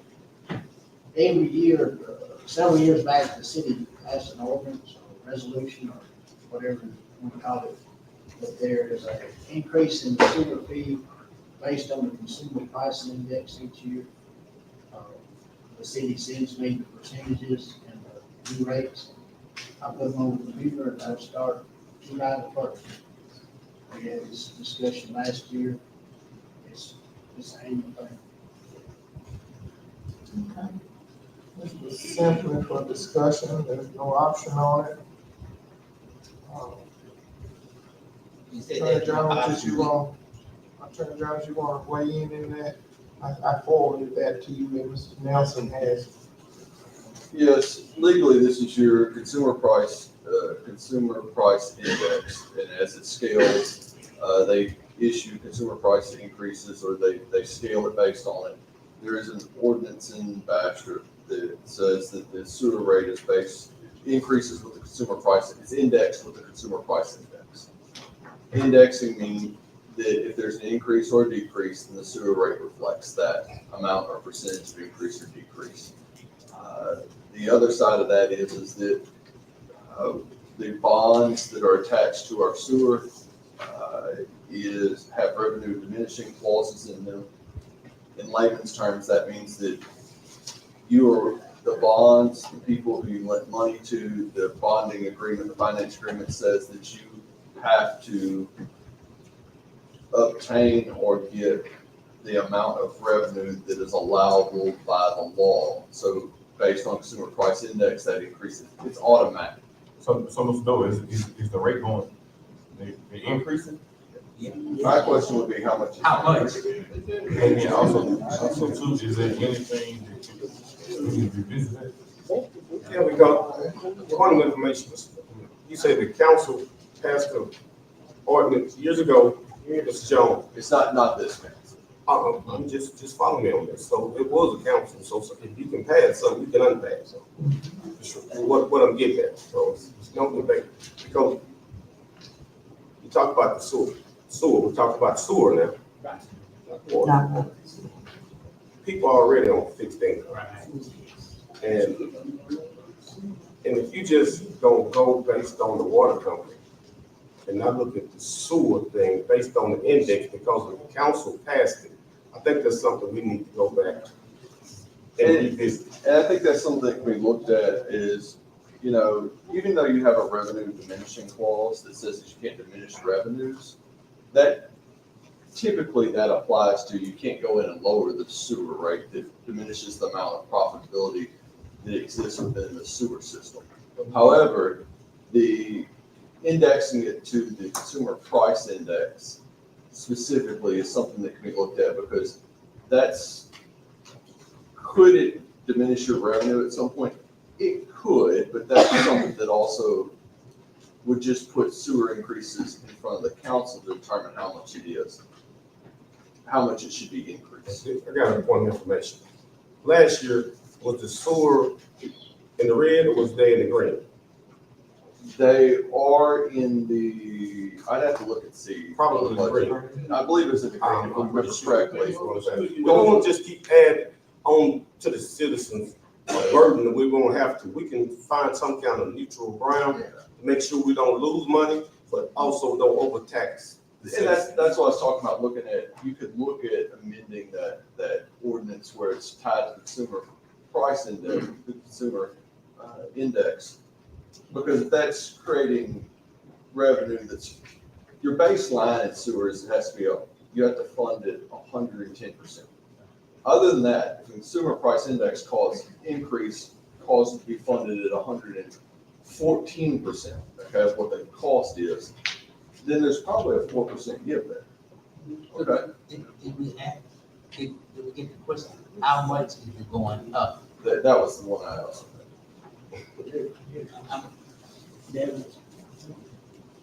Okay, so this is, Can you put that over the whole ordinance? correct, let me, Based on the use. Let him finish. I'm talking about, not a legislative. yes, that's what I'm gonna pull is the ordinance and the bonds. I have the bonds already, but if I can go through the rate increase, okay?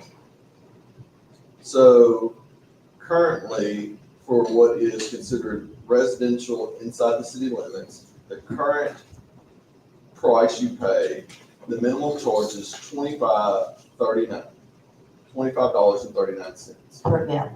Well, then, that's the minimum. And then for every 1,000 gallons, you pay $2.31 currently, it's gonna increase 11 cents. And you know, that's kind of like unfair, because if you have a water leak, you say the water, you're adjusting this based on the water rate increase. You have a water leak and it goes, it's not going in the sewer, but it's going in the ground.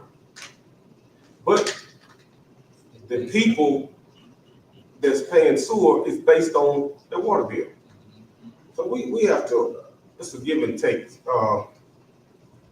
So, Mr. Jones, when you get all the numbers, I think what I'm saying, we don't need to overtax. Yeah, If senior citizens or just the citizens of the city, we need to be fair and balanced. the baseline that by law that you have to collect revenue wise, as revenue to expense is 110%. Anything above that can be looked at. Okay.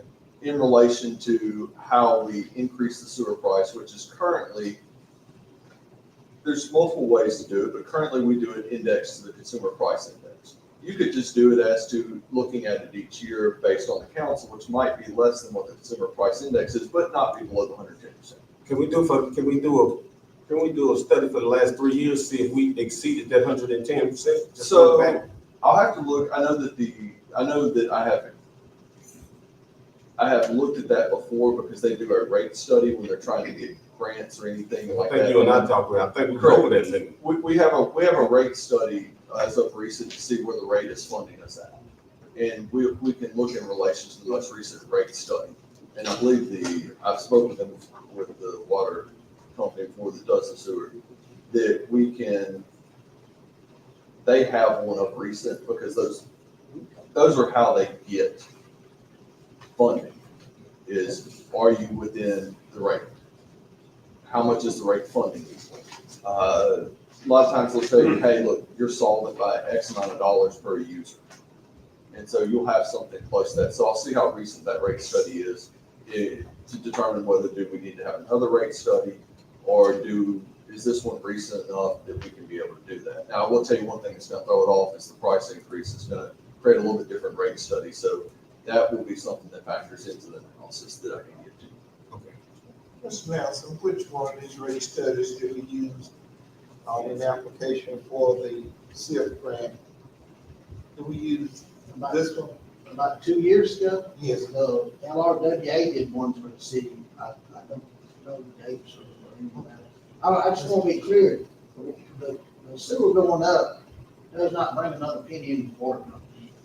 It's simply a pass through. We collect it and give it to the city. Right. It's not nothing, it doesn't benefit the water company any. In fact, it makes a lot of enemies out of people. Well, Y'all want to charge less, I just fine with me. That is one thing with the water company is that. They've got collecting agents. Correct, they're just a pass-through entity. Whatever you tell them, they'll collect it. A lot of times I've spoke with Mr. McQueen and several times, Mr. Philip McQueen, in regards to that. I called Philip, who's similar agency, but they tell me that, look, they would love at some point for the, to be divested of being passed through a lot of times, because it does put the onus on them. It's not anything they benefit from, they just collect it for us, because the only way to ensure sewer's paid is they use water control. Sewer bill, you run higher than your water bill. Sewer bill, you run higher than your water bill. It uses it. It's possible, yeah, especially on the I never got one that sewer bill always be higher than the water bill. And sewer infrastructure is often your most costly infrastructure. I mean, just something we have to deal with, like you said, they're just collecting agency, you know. Yeah, they're just passing it through. Understand that. Okay. Thank you so much. Thank you, Ms. Gold. C, request for special use zoning permit for the property located at 1711 Corky Avenue. Whose district is that?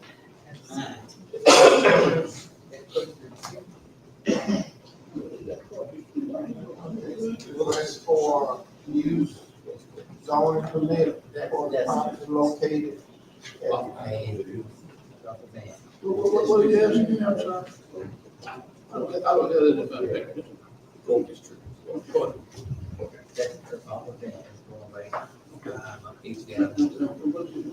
Ms. Rogers, you have any information on that?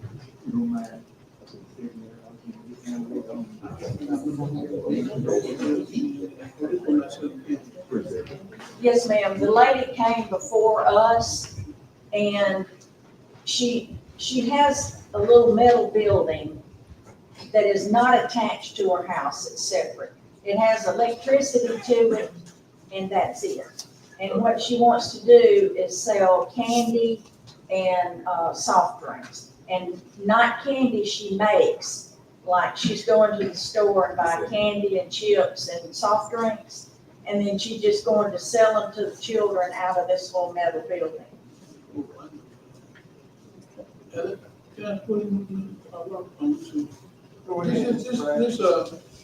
over behind, Henry Allen School area. Right. Yes, sir. Okay, I think they had been inspected. No, sir. Okay, we can't. She won't do that. Her request has to be approved first, and then the inspection is to be done. We can't require that she does the planning and zoning couldn't require that she did the inspection ahead of Who time. do the inspection, Mr. Rogers, if you don't mind? Pardon? Who does the inspection once we, if we was to approve it? Is the best I know, and I'm sure, Teresa can correct me if I'm wrong, is, fire department. Yeah, okay, yeah. Because I'm looking at this picture here, and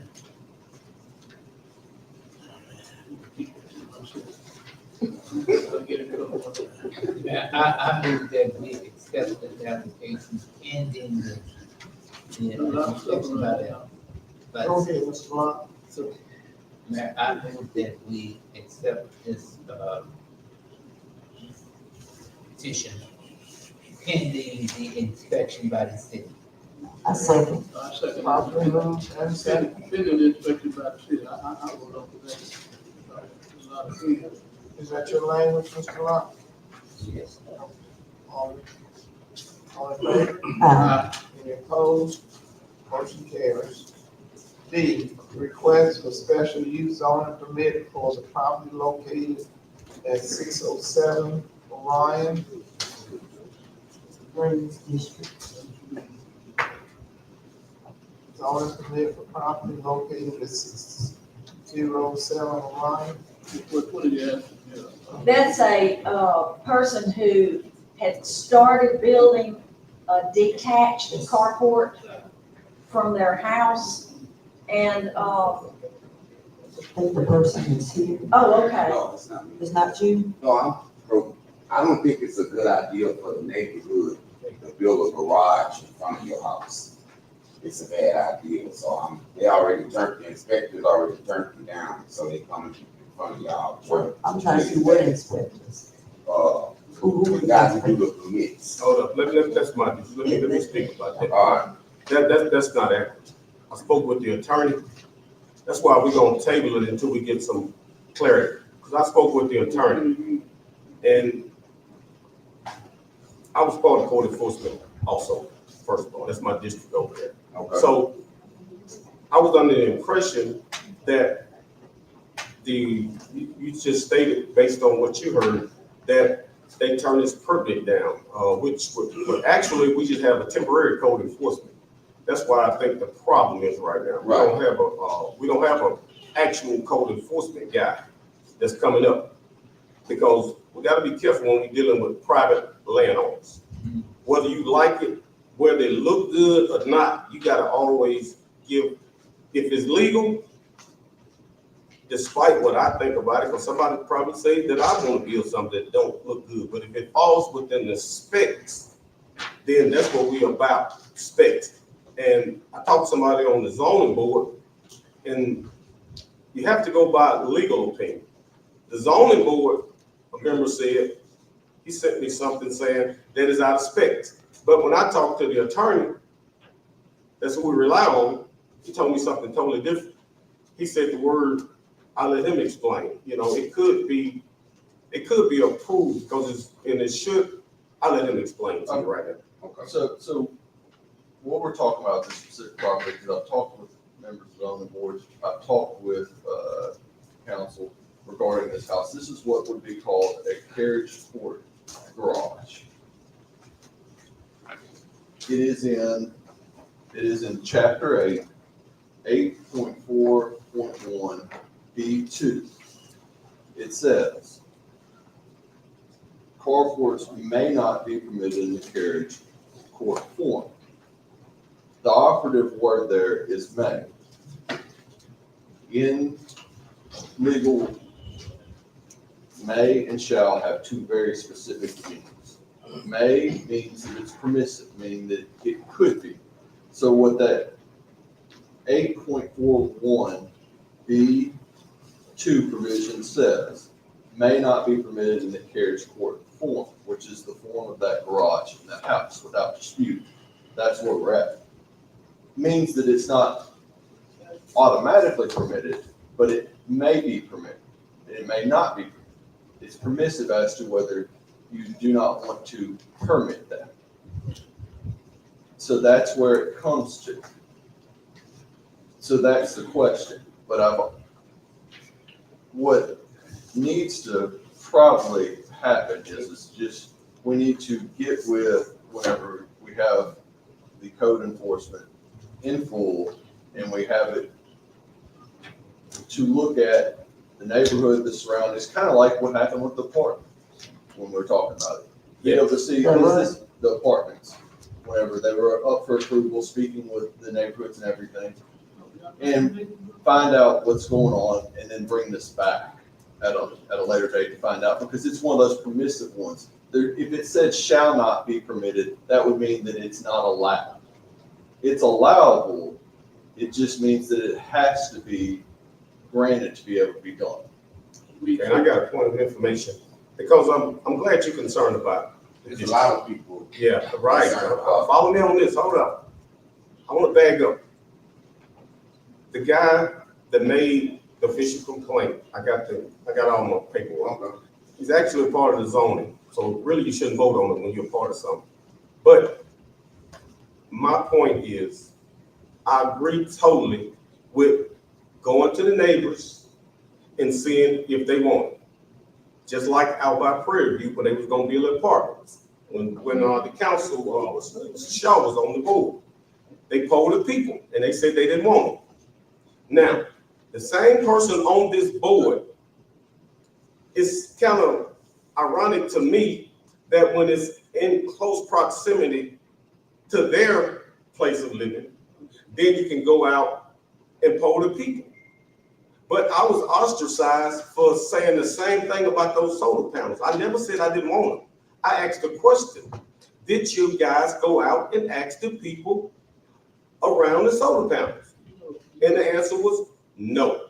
But all of a sudden, when it's close to your point of residence, not you, I'm just talking about the person that brought the complaint, then you want to go out and talk to the people.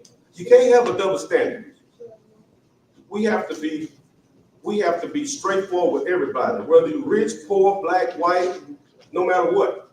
We have to have the same criteria for everybody, and not just for a few special interest groups because a person feel like they on this board or they have this kind of sway in the neighborhood. I was elected for District C. By the way, what I'm talking about is still in District C. Everything that I'm referring to is District C. Out by Prairie View and over by the solar panels. And what I'm saying is, I'm glad you came because you're a concerned neighbor. Right. But my thing is, use the same energy. I'm talking about the people on these different boards. Let's use the same energy when it comes to other people. When it's in a different neighborhood, but in the same district. If you're gonna go out and you're gonna bring the peoples up before the council and say, well, they don't want it. Well, I got a problem with that because the same district that I represent, I was saying the exact same thing. I was saying, hey, you put the solar panels in, but you didn't ask the people. Just shut up and do what we tell you. It don't work like that with me. Because I'm for the people, everybody. I'm not talking about you in specific. I'm just saying, I'm just speaking in general. If we gonna go out and just because we should, I agree with you, we should check around. But when it comes to private property, we can't infringe upon a private individual's right to put whatever he or she wants on his apartment because they bought the land. And if it's legal, then I don't think no board or no council member should be in the business of telling a private online homeowner that it's an eyesore. So my thing about it is, if it's legal, because my taste may be different from your taste, but just because somebody don't like it, that does not mean it is illegal. And our goal up here is to follow the law and do what's in the best interest of the citizens, but also to make sure we don't infringe upon anyone's right. Sir, would you state your name, please? Daniel Manning. So your complete name Daniel Manning, and your address? 500 Orion Drive.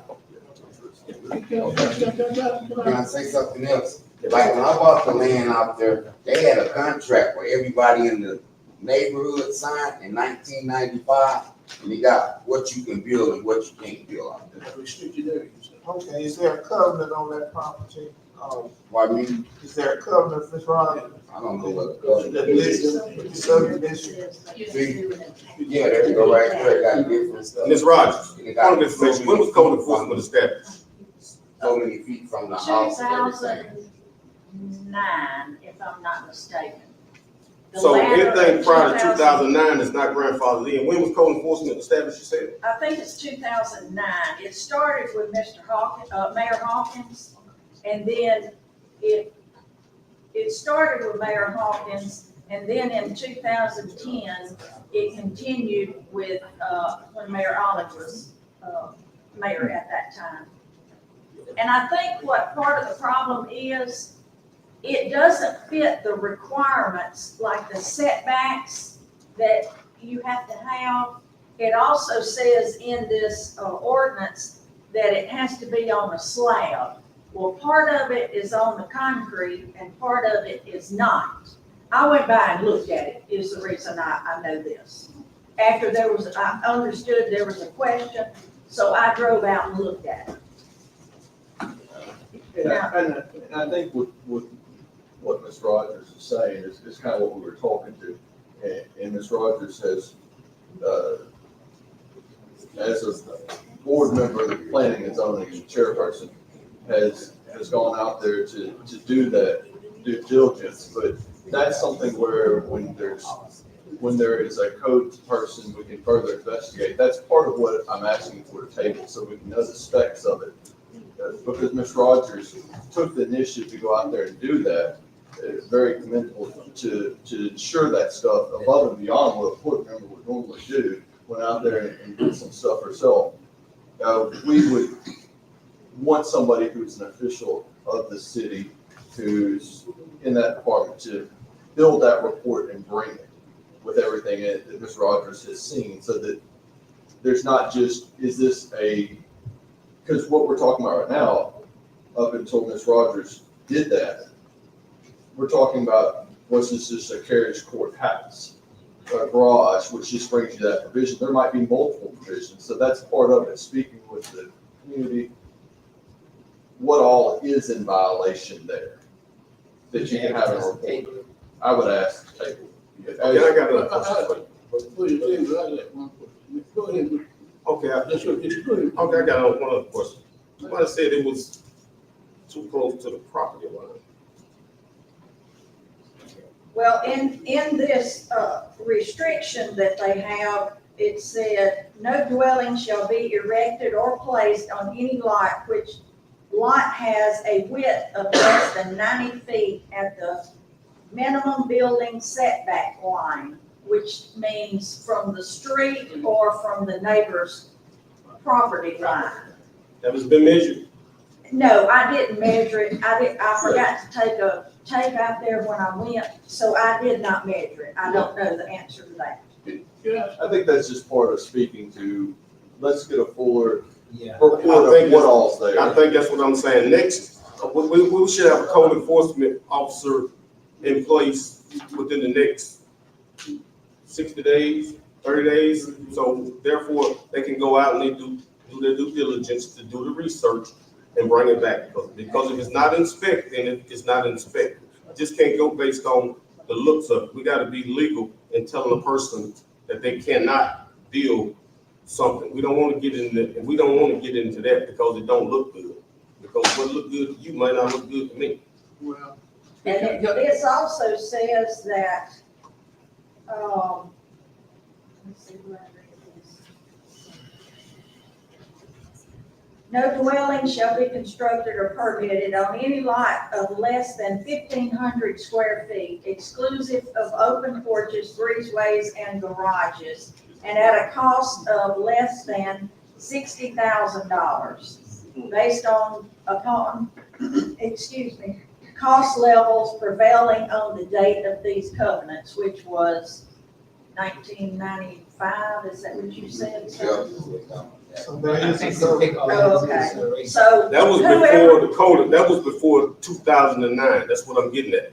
Everything was different prior to 2009. That's why we got code enforcement. That's why they got zoning. Well, these restrictions in those neighborhoods, they override what Well, I speak with the attorney because I'm not gonna, code. I understand what you're saying. I'm not gonna sit here and discuss what's gonna override and what's not gonna override. Because I'm not gonna put myself in legal jeopardy based on something that's prior to 2009. And I think everybody's swimming in the same direction. Right, and I don't see, show me where it's grandfathered in at. Well, and I think that's why Ms. Rogers has discovered some things and brought some issues of concern. There's some issues with needing to have a full report on this rather than just look at it, because this would allow us, that's why I'm asking the table. So all of these concerns that Ms. Rogers has brought forward can be brought in a report that can be brought here, so there can be a fully informed decision about how far is it set back, how big is the lot, how much is here. Are we simply talking about 8.4.1 B2? Or are we talking about a horde of provisions that exist that could be other things? And so I think that allows us to have a full, I think everybody's swimming in the same direction about things. And I think that is that we need a full report of what is this, how far away is it, what are the actual variances we're asking for? Because ultimately that's what they're asking for, is for approval of this to be permitted. And there could be possibly other issues out there, like, is there going to be a carve-out variance for the footage? Is there going to be, so you don't want to piecemeal that, which would, it leaves when members of the public, or residents of the city of Bastrop, come to this council, the last thing you'd want is come here, get a final decision that, yes, you can do this, and then have to come back or go to planning and zoning again for a variance. So I think a full enveloped report would be the most efficient and effective way to get this done, so that we don't piecemeal something that can have to have variances or other things, so that you can give finality to whatever decision it is that either this council makes or that at some later date planning and zoning would make, so that we do address all the issues at one time, rather than fixing one tire and replace all four.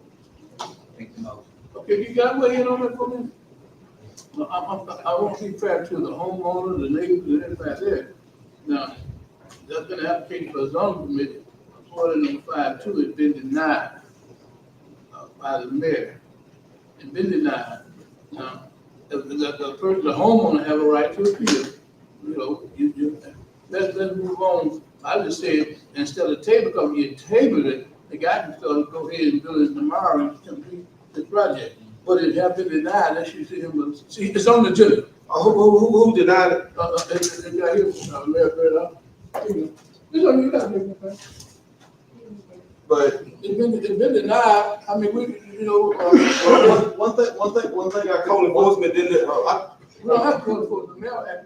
One thing I can point out on that is during the time period where we had introduced the moratorium. Remember, April 17th, adoption was, however you get the question, June the 2nd. So it's during that moratorium period. Legally speaking, there was notice that any decision during that time period would be subject to it. I think you're procedurally, let's use defendants. You are procedurally correct in making a decision on this. You are procedurally and legally correct in asking to have it tabled so that you can have a full report, because there could be variances. Just as she pointed out, this is not, this person could come back and ask for approval at a later date. There is sometimes in these planning zones, there are prohibitions on how often you can come back, and that exists, because you don't want people applying every week and just get denied. That said, this is within that moratorium period. I think it's in the best interest that, legally speaking, to cure all parties and concerns, to just table this. Let's get a full report of what we're looking at and what we're actually addressing. Okay, Attorney Jones, I see the disconnect here, because I spoke with you about this too. I was under the impression that this was just pulled. The man started. First of all, Mr. Orles went out. I mean, he didn't go out. I don't know how it started, but I was under the impression, and I spoke to Mr. Orles too. He said that he got with Ms. Holmes, and they looked and said it went out right, so they just pulled it. Nobody said it was denied. This is my first time hearing that it was denied. They said they pulled the permit until it came before the council. Now, am I missing a step, Attorney? It was denied before it came to the council? Right. Yeah, but they said they just went out. Mr. Orles, he's still in here? Yeah. He's told me, he said, well, we looked over it and also spoke with you, and it didn't quite fit in the room. It didn't quite fit the legal definition. So we just stopped it. We didn't say turn down. He said we just pulled the permit and stopped him until it come before the council. It didn't say, well, we told the man no. He said we just pulled the permit before we came down.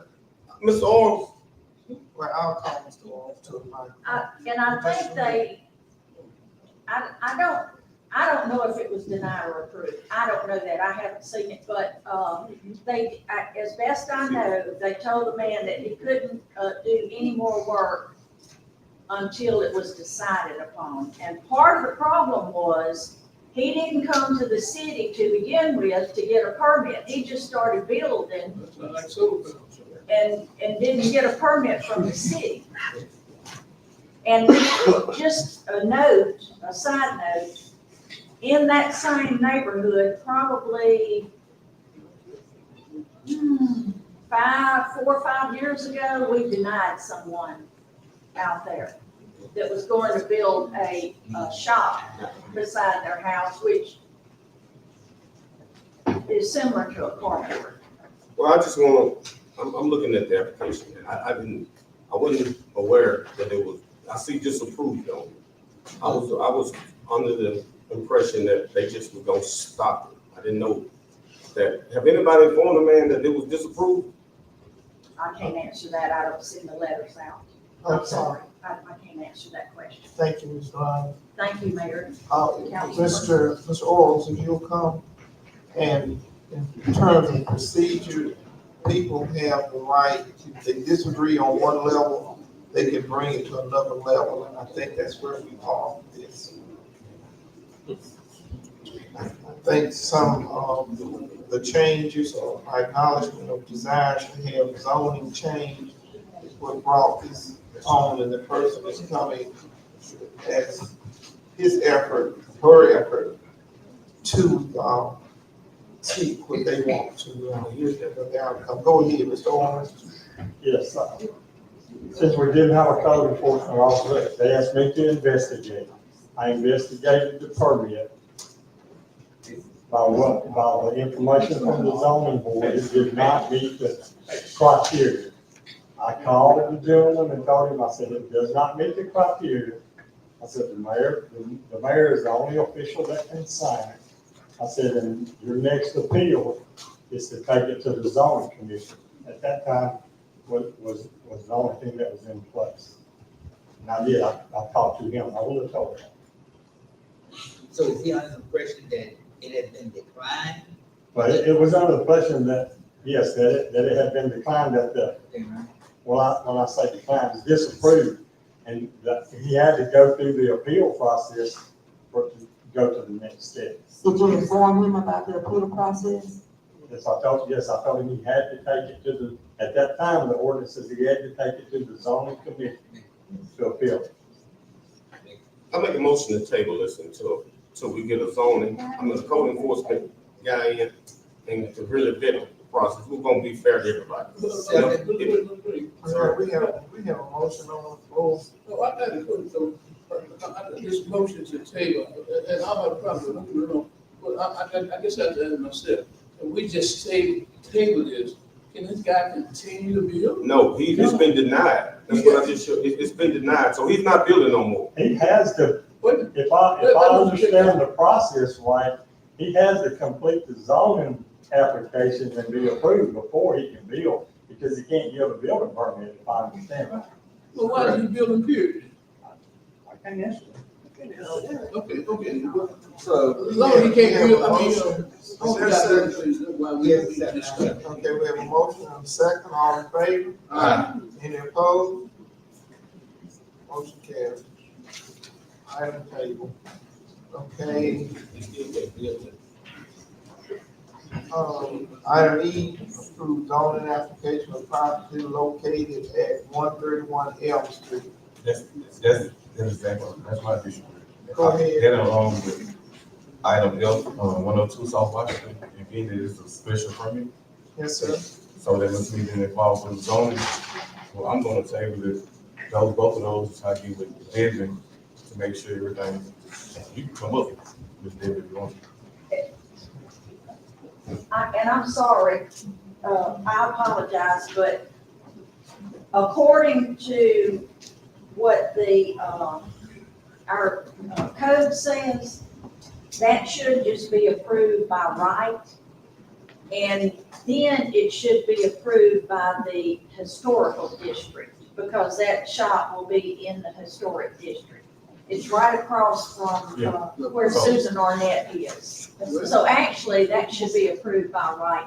That didn't come to us with a special use permit. The only reason that one is coming to y'all is because That's the wrong project. No, I did mention both of them, so I mentioned, because both of them are different. You're talking about the one that has- Yeah, E and F, both of them, so. Okay, order. Okay, let's take one at a time. So I could do E. E was on Elm Street, I think it's, I just got my picture just like, Venice, I'm thinking it's a healing, rehab or something, I'm not sure, but.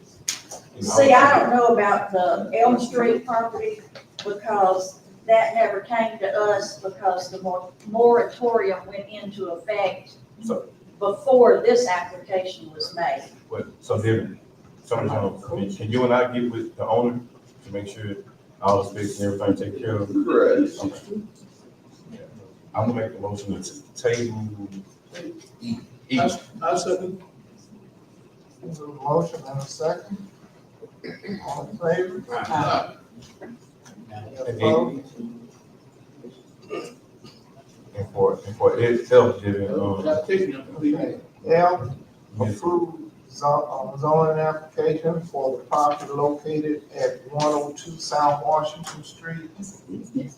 That is, and I apologize, I heard 102. oh, that's okay, yeah, I had So mine together, I apologize. Okay, that's all right. 102 is a building right across from, Arnett's Jewelry Store on the corner. Yeah, that was it. And,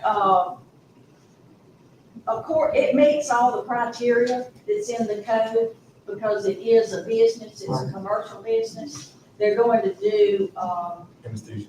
Botox and things like fillers and things like that. And, so if y'all approve it, then it would go to the historic district. Correct. And I indirectly got word from the historic district, they're not making any changes to the building, they're not repainting, they're not putting out awnings or anything, so it would meet the requirements of the historic district too. I was just telling you what I know. I have to do anything today, and I just get on my package, I'm gonna take, I can't do it for eating it, and I do for health, the same thing. I didn't have time to do my due diligence. But this is, well, when does this business want to open? 'Cause We can always call a special call meeting once I talk. As soon as we approve them, or as soon as y'all approve them, they're ready to go. Now, I'm just gonna rubber stamp it, I didn't do it, but.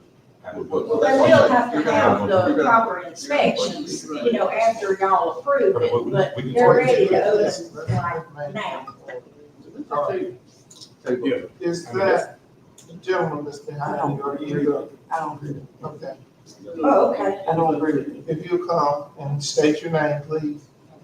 My name's J. Ross Ogden. I live at 1800 Pinehurst Drive. You got any questions? Yeah, I definitely agree with you, I mean, I literally Yeah. just seen. This is, like I said, I mean, we're not making any changes to it. I mean, we researched to make sure, you know, that it was, you know, gonna work there before we started. You know, we've done things inside the building. The business that's established, just moving locations. And for me, yeah, like I said, it's on the agenda, and I just received the item on, and I believe you, but I, just like I did with you, I'm not gonna rubber stamp it, I haven't given my due diligence, right? So for me, I'm gonna make a motion to take, and the council body can choose whatever they want to, but I'm gonna make the motion to do something. I second the motion. I mean. Is there an estimated timeline? I can always call a special meeting, I can always call a special Can meeting. we do it on our next meeting on the Yes, on the 30th? next We can do it next week. On the 30th, when we come to the budget? I don't know if that's. We can do it before the the budget meeting date. I have not heard Once what's David and I talk. We're gonna call a special call. Yeah. I appreciate it. Thank you. We already did the motion, it's second. Did y'all vote? Did y'all? I'll entertain a motion. Can we go ahead and set a date for the special meeting next week, maybe? Maybe? No, I'm not gonna look at that. No, I'm not gonna schedule a special meeting, say schedule a special meeting, I gotta do my job first. Once I do my job, I'll schedule a special meeting, I'm not gonna do it just because you say schedule. Sorry. On the next meeting. Once Once I do my due diligence with the attorney, then I schedule a special meeting. I'm not gonna schedule a special meeting today, because then it might not happen, and I won't let him down. I'm not gonna do it. Sorry. Okay, item, oh, Yeah, I already made the motion, Mr. Brown, second. all in favor? Any opposed? Mr. Green?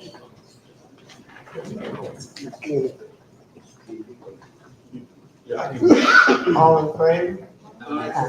Any opposed? Motion carries to table. G, discussion action, approve CA with B-side movement using District B funds. Mr. Bradford? Yeah, I think it's spoke about it earlier, the east side, between a couple of hundred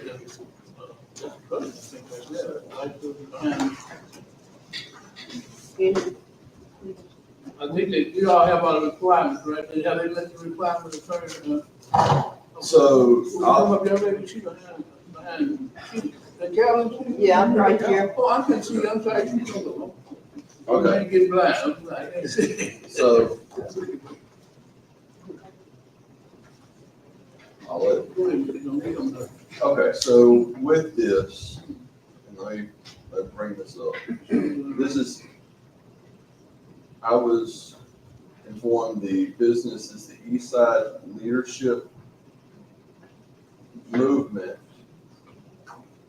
Incorporated, which in short stands for AMP, as has been previously articulated, the initials. I was provided paperwork to show an EIN number. EIN, An EIN number, correct. I cannot, have not been able to locate any registration paperwork showing that this is a registered business, a registered organization, although there is an EIN. And on the EIN paperwork, there was a name that said sole member. Sole member. So, remember? Yeah, when you do an LLC. Oh, okay, you have one. same provider. Yeah, so it would stand for a sole member LLC or something like that. I searched that name and was unable to find any registered business or organization. I have requested their organization from the Secretary of State or wherever it's incorporated at. That information, I don't have that information, so at this time I can't do something that's not a registered organization. I know they have an EIN. I know that how an EIN was obtained, I don't know. I have yet to receive a name or something to be able to put a company or an address or who it is to justify that this is a registered organization. Okay, do you check with a registered, per off for DBA? Yes, I've checked. So there is nothing on behalf that there is an East Side, which if you do a trade name, you register it with the clerk of court and with the Secretary of State, you register that trade name. None of that I have. I got a question, Attorney Jones. This still dealing with the grant money, right?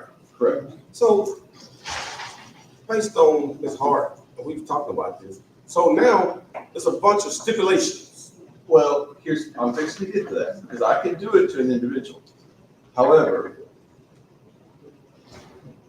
the individual that was requesting it was the same person who did not want to submit a W-9 or a 1099 in their name on the Meek Street house.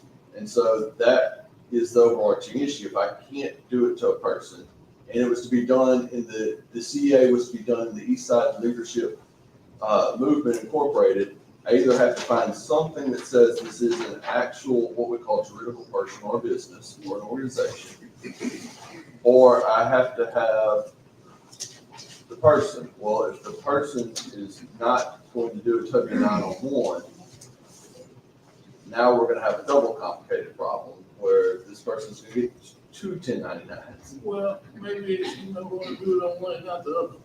But I was told it was to be done in East Side Leadership Movement. I can't find anything. All I got was just that there was. Can I speak on that, please? A W-9 has been done on that, and it was done in Laquita Barfield's name, because she's the one that did the, ironing. It was done today, and we have talked with Miss Tiffany, and we have it where we can get, the DBA. I have the paperwork in my folder now. My problem is that when I first presented it, I was told I had all my information that I needed, and it was going to be taken care of. And I was told that by the attorney here in this facility, right here, the night that I. And if I can comment. No, please let me finish speaking. So, when I discussed it, the last board meeting, I was told again, oh, it don't be no problem, it's gonna be done, it's gonna be this, it's gonna be that. I also was, text, you can call, just text me, don't call me, text me, and keep check on me. I did that all last week, while I was in Florida on a cruise. I have my texts to show. And he was telling me that, oh, the paperwork got to be done, it's gonna only take about 30 minutes for that. I have a text message. But all of a sudden, yesterday, I get this text telling me something completely different. I'm not understanding that, I'm not comprehending that. I'm not dumb, I'm not stupid, and I'm not crazy, but I'm not comprehending it. It's roadblocks. So if I can explain this to you, when you handed me the packet of paperwork after that meeting, you said that we have a business, you told me a business name. I didn't never say it. Hold on, I'll let you talk, you let me talk. That's respect. I told you that, you told me that all the business paperwork is in here. You handed me a folder of paper with all the paperwork in it. I told you that I could get the CEA put together. I then told you that this CEA was not, I was told it had been voted on. On inspection, upon checking, it is not one that had ever been voted on. I said it's gonna have to go before the council on the 12th meeting. It only takes me 30 minutes to obtain it. The message that I had from you last week was, regards to this, is I said, hey, we've got to get it together. When I started putting the paperwork together, that's when I started saying, hey, this is what I need, this is what, but if somebody tells me that we have a business, we have everything, and it's in this packet, here it is for you, I say, okay, that's great, I can put this together. When I inspected it, to put it together for this meeting, all I had was an EIN number. I have to have certain things. Prior to that, that's when I started saying, hey, can you get this to me? Yeah, we have it. But then the person I'm talking to, who's on the EIN that shows the sole member, which would be the only owner, is not the person I'm speaking with. So that means that somebody who's not an owner of the business. So I've searched Ms. Barfield to see if she had the business registered with the state. She did not have it registered with the state. So that's where the issue became. And I said, hey, I need to get some of this paperwork. I have to have this to be able to do it, because if it's going to be done in somebody's name, in a business name or an organization name, it has to be registered so that I can do it, so that I can have the stuff. If you send me paperwork saying that somebody is a sole member, LLC, a sole proprietor, the only person authorized for that business that can sign is that person. I have never talked to that person. Up till that point, I was talking with somebody who I thought was an incorporation, because it says incorporated. In the state of Louisiana, you cannot use incorporated in your name unless you are actually incorporated. So that's where the issue came. It's a solvable issue, but it has to be solved with the right stuff. So that's what I was doing. The statement still stands. It takes, I can type one tonight. What's the solvable stuff that needs to take place? I need to know who's going to shoulder it. If it's going to be this person, I'm going to have the business information. I couldn't get a registered address for the organization. I couldn't get anything for it, because all I had was an EIN number. And when you search the EIN number, it's not even registered to a nonprofit. Okay, well, moving forward, let's see what you have, and see if they can get it in the right position. Yeah, I mean, I understand your position, Attorney. I just- It got to be in order for it to fly. In order, and that's unfair. But you could do it to a person if it was to a person. So all I got was the invoice, and I think. That's what I had, the The invoice invoice. and the IME number. But I was gonna tell you, Senator Harris, he's saying, sure, you gave him an invoice and a corporation name that he cannot locate. You need something that to match up even with the EIN number. You got 3 tokens here. Okay, All you what gotta I'm do, not you gotta be one understanding solid is- token, that's what he's saying. What I'm not understanding is how Tiffany located it and no one else can locate it. Well, do you have it? And then Tiffany gave me this What is it? to get notarized. What is it? It's the DBA to get signed and And notarized. you filed it? No, she gave it to me today and said if I need to You gotta do be it. filed. You gotta be filed. But what I'm saying is I can understand how Tiffany could find what needed to be found What did she as find? soon as I gave her Miss Barfield's name. Okay, what did she find? She went on the state thing and she found Miss Barfield on it. What do you get, Mr. Jones? I gotta make a suggestion. What do you get, Mr. Jones? And that's the council of District B, excuse me. If you give it Mr. Jones, and you get him the proper document, follow his lead, and let's move forward. Doesn't change. He said it can be corrected, that's corrected. Because we can go back and forth and get what, I'm sure he'll probably help you get where you need to be for him to make a proper decision. Because see, that's not filed, I thought it was filed. If it ain't filed, tomorrow you might change your mind. It got to be filed. in This record. should have been told to us way before now because this is scheduled for June the 21st. Just say you can do it in 30 minutes, just follow the lead. Talk to him like if he has not followed the lead. But Mr. Bradford, I got a point of information. You said when Ms. Hart first came about this, she said you can do it to an individual. Right. Well, where all this obstacles coming from? Hold up, let me finish, Mr. Bradford. Okay, now, it's done to a nonprofit organization. She said that you can do it to just about anybody. I mean, go back, I'm glad she's on record. I'm glad this place is bugged.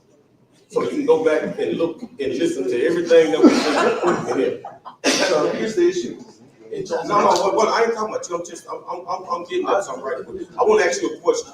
But until now, I was never told an individual's name. I was told it's a business. Okay, I got a question, point of information, Mr. Jones. Can a company have 2 EIN numbers? That comes down to tax, but no, it. Okay, If the EIN number follows the business entity, can it evolve? You're supposed to update your paperwork with that. Okay, I'm jotting it down. Every time I've had a partnership and I've changed the partnership name or the structure of the corporation, we've never changed the EIN. Okay. What that said, I'm gonna agree with you. What that say, Mr. Jones, you can get with Ms. Harris and you can move forward. That's Correct. Once they do the suit name and the register. Everything got a method. You can't have 3 different, you can't have a corporation, an individual, and a DBA. All different names. Just sit down, it won't take 10 minutes. Just sit down and put it together, and DBA, and whatever was on the truck, that's what you did with the turn, and move forward. I think you got a good program. Yeah, but Mr. Bradford, you said earlier, and I'm kind of confused too. You said when Ms. Hart said, she said you can do it to anybody. It's your money to get rid of. Now it's kind of. I'm still saying, Mr. Lee, what I'm saying, the names, they got a business, a corporation, and that is matching. All those 3 names got to match. Somebody turn. Correct. I can do it. If you tell me a person's name tonight, I do it to the person's name. But if you tell me a business name, I have to have the business. And they gotta have an EIN number? No, the EIN doesn't mean anything. Okay, I'm jotting But what you have to have is you have to be an actual registered business. Okay. So up until now, I was doing it to a business that's not registered. So we can do it to an individual. You can do it to an individual. I just have to put the individual's name. But up until now, I was doing it to Eastside Leadership Movement Incorporated, which is not a registered business organization at this point. So that's what I'm getting at. So you can do it to an individual. That's what I'm saying. If it's simplified, just do it to an individual. But this is the first here. It's the first of do it to an individual.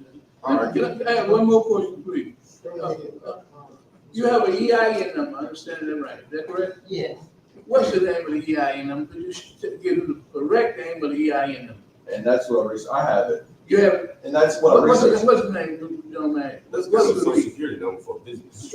Well, it's, and so that's where it's hard to comport how the EIN's done. Well, it got to have a name on It has Eastside Leadership Movement Incorporated on it, and then it has Miss LaQuita Barfield's name that says sole member. Well, it's not hard to do the it. It says, Can I explain? You say LLC? Can I explain that? It's a corporation. Yes. I will explain that. We could not get a new IME number without putting it in corporation because we had an IE number and it was taken away from us, okay? So, we did that, and at the time when LaQuita did the IME number, she was the only one present. She didn't have my social security number. You had to have different ones' social security number, and she didn't have the rest of the board members. No. Well, all the board members do not have to appeal that application. Right, Attorney? They don't, but you have to get the business documents, You have and to have then the have a business documents. What you just, Attorney, what we hear, that you got an East Side Movement EIN number. If they go and do an East Side Movement, going DBA, and what they have a DBA, and they got a EIN number, what do they need? They just need to, they have to do the assumed name and then register it with the state, and then it's all there. Councilman Brown. I mean, Councilman Brown. the DBA will do it. Hold your thought. You have to register it with the state. So this has to be maybe. Secretary of State. But you got the DBA. Councilman Brown. Councilman Brown. I'm just saying, But the state's not gonna allow you to have a DBA that says incorporated. go ahead and say it. Keep hearing all So money. you can't do a DBA as incorporated. You can't do a sole proprietor as incorporated. But when you please lead them in the right direction, they got a good thing going. Yeah, yeah. Problems. Well, if you have, he just said LaQuita right there, you can do it to individuals. Why not just do the CA to the individual? They hear now. Just go ahead and do it, just go ahead and make them, Mr. Bradley, do the CA, because they just said you can do it to the individual. CEA. Individuals here, you can do it to either one. Correct, but like I said, this is first, I had to an individual. I like to make a motion for the CEA. I'm sorry. Just a minute, let's clarify something here. Okay, the ARPA money was washed through the general fund using the insurance. That was one of the large ticket items. So the money becomes applicable to all of the general fund regulations. Now, does it meet the Cabela's test? The Cabela's test is whether the event's being put on and things like that. It's gonna, if you have an event that's in relation, as I've talked to her before, that's gonna meet the Cabela's test. That's gonna meet the Cabela's test. Then you got a point of information. When was it washed into the general fund? It was back back December the 31st, and it's hard. Whether it was a general, whether it was a general fund or special fund, I'm not municipal money. It goes in the same. No, Ms. Jones, because Okay. when we did the general fund, we did the ARPA money. Remember, we talked about washing the money from the bridge, right? I think I the one brought it up. So, this plays bug, go back and look at the tape. So, this not adding up, this don't make sense to me. Okay, can we just do it in LaQuita's name and be through with it? She's here. It's gonna be the same thing. Okay, she's here, we can get it done, because we need to have it done by the. They're gonna be We have stuff that we have to pay. And she has done it she's got it done fine. Well, if you go in her name, I like to make a motion. I like to. Well, make she's a got a motion. trade name certificate, you can do the same thing.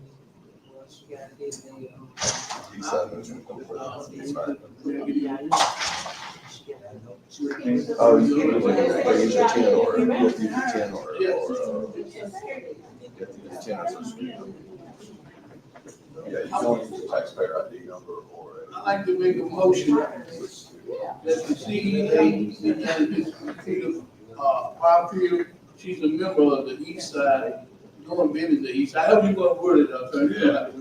I get it. And You get it.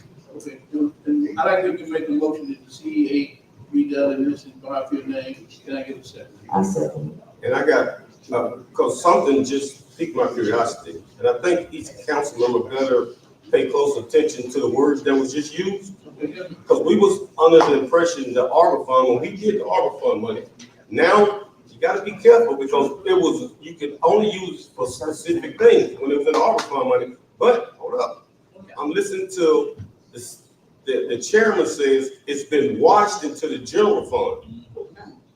I mean, it was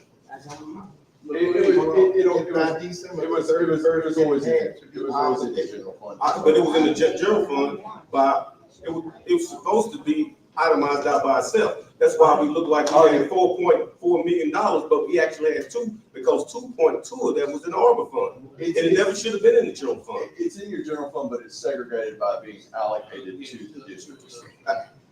But, okay, I understand what you're saying, but you use the term washed, because I'm listening carefully and closely. Washed is, it was allocated, it's just. Well, I ain't spending a dime on my money, so I ain't worried. Hey, it's washed is the term washed is not, because actually what it is that money was expended and you saved money in that area. You better be careful legally, the term you use, you better be careful legally, that's why I ain't spending not a dime on my money. It had to be operated by December the 31st, and the way they traded on, They put it over to the council. they, the money had to be washed, the insurance was Ordinary expenses were used, paid by order. $80. And then So the general using fund. that bill, that was trade off to say that. So the insurance money was paid with ARPA money? Okay. Anyway, we are right. We are. I think we created from. I mean, I say create that, I think we are, I think we are. I think we are.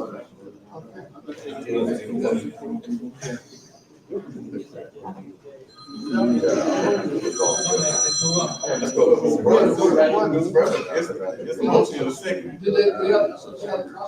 All in favor? Aye. Question?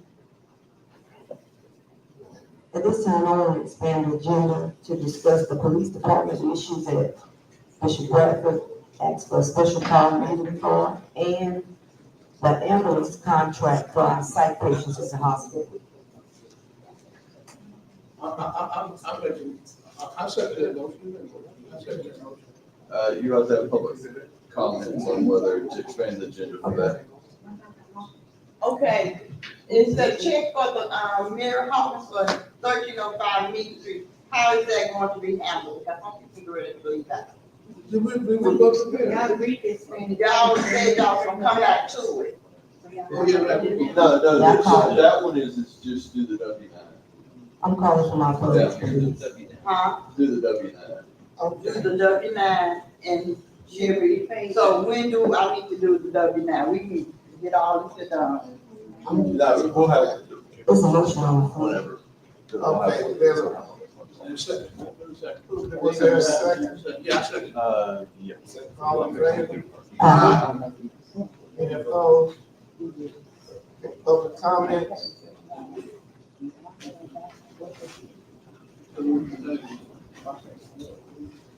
There are none? Yeah, oh, Okay, go ahead. I like, I'm gonna speak about the police department closing. I received a letter that the sheriff would be assistant nurse. Is there any charge to that? Are they working with what they're obligated to do?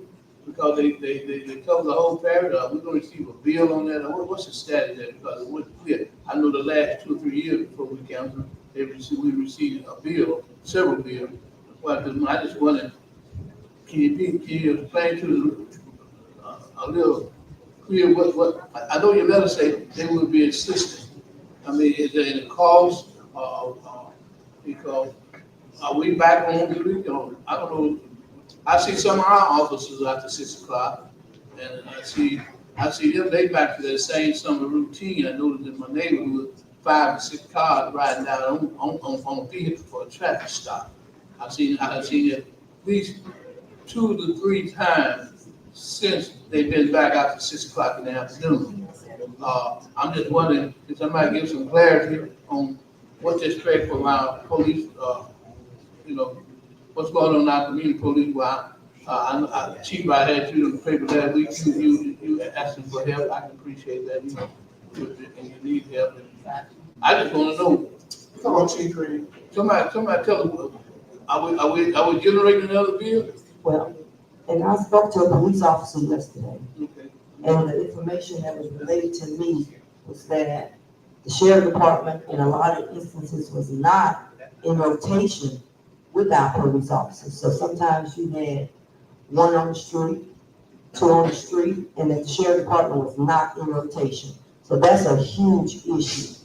If our officers are out there without any help. Go ahead, Chief Reed. Okay, so, if you guys can ask me anything you need to, and I'll answer it for you. What's the first thing you would like me to?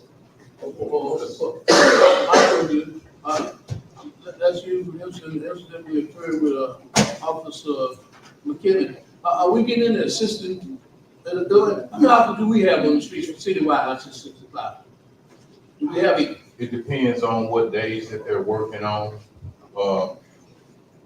When I sent this letter out on the 28th, we had 1 officer that was able to work that night. I had spoken with the sheriff and told him the situation, and he had advised me that they would help, that he would have 2 people, you know, to help with the situation until we got. I told him it was projected to last maybe 3 to 4 weeks because of issues I can't discuss, you know, personnel issues. But at any rate, that particular incident happened, and they were spread out. His deputies were spread out, and that's what happened. Okay. My next question. As we speak, how many officers, city officers do we have on the street?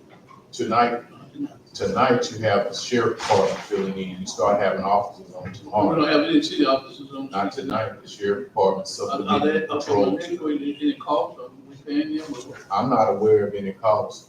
Now, on that part, you might would have to talk with the appointing authority and the sheriff, but as far as I know, the sheriff told me he was gonna supplement us. This is what he relayed to me. And this time, You saying 2 things, Chief. You saying, for you know, that there's no. I don't receive the bills, Mr. President. That's what I'm saying. I'm saying, Chief, Yes, sir. I'm gonna make sure you saying the Yes, sir. same thing. You saying, for you know, that there's no cost, you know, then in your next statement, you say, you have to check with the appointing authority, would be the CEO, would be the mayor. Right. Again, is there any agreement with the sheriff department for any financial support? Mayor Hart? I have not signed an agreement. You didn't sign last, but I'm just saying you paid, you didn't sign last. You didn't sign last. Now, we won't go back, except for a fact, but I'm just saying, you have signed an agreement, you have an oral agreement to pay him any type of work compensation. That the benevolence, that's the extent of the short-term situation which you receive communication on. All right, so Chief, I have a question. I have a question. Okay. So are they in rotation like they are supposed to be? And if they are, why did your officer think that they were not? Because he's been on the street, and he's saying they have not been in rotation. So you have conflict, you do have some conflict. When we have more than 1 officer working, when we have 2 officers working a particular shift, then we handle it. When we have 1 officer working, they're supposed to supplement it with 2 of their officers. And somewhere down the line, which on the other end, not on our end, because all we have is who we have, sometimes the rotation gets messed up. So to the best I could do to remedy that situation was to guarantee their safety, was to make it where we're gonna only work if we have 2 officers until these few weeks are up. That way my officers are ensured that they have someone there immediately with them. So they haven't been working it by themselves. So they're riding 2 together. After that 1 incident, Nobody has worked by themselves since then. Hey, Chief, I don't know if I missed it or not. Do we have like a decline in police officers or something? We had some personnel issues. I had put a letter in the packet to explain some of the stuff that was going on with some of them. It was some unavoidable stuff that made it where the few officers we had, declined. But it's gonna pick back up. Wait. I'm sorry. Let's not get into I'm sorry. those discussion of personnel. Right. You had an update in February in your packet, and I believe, what date was that, Chief? The 28th. The 28th, another communication, a status update in February. Right. At the end, most recent. Chief, and you just said this is a temporary, thing. Right, as far as them assisting us on nights, I foresee that should be ending around the 28th of this month. Yes, sir, or 28th, around the 1st of July, 28th. I don't want, I'm trying not to dispel any personnel issue, but it will But you be said June 20th, not July 20th, June 28th, right? this month, 28th, this month, no later than the 1st of July. Okay. Chief Reed, one more question. When do we anticipate anybody else going to the academy? I have a recruit, hopefully, that I'll be hiring next week, and he should be enrolled in the academy as long as he meets the requirements. He's met the requirements so far, and I'm about 95% positive that he'll be hired by the end of next week. Once he get up and going and the other recruit get up and going, how many will we have on the ship? At the end of the month, we'll have 7. When everything's 7 officers total? Total. When every recruit finishes, that'll make 8. So we're still at the number that we had before, 7. I mean, are you budgeting? On patrol, it is. How many are you budgeting? You got 7, you said at the end of the month. You put your budget in, because the should be ready tomorrow. How many are you budgeting for? We budgeted for 24 officers.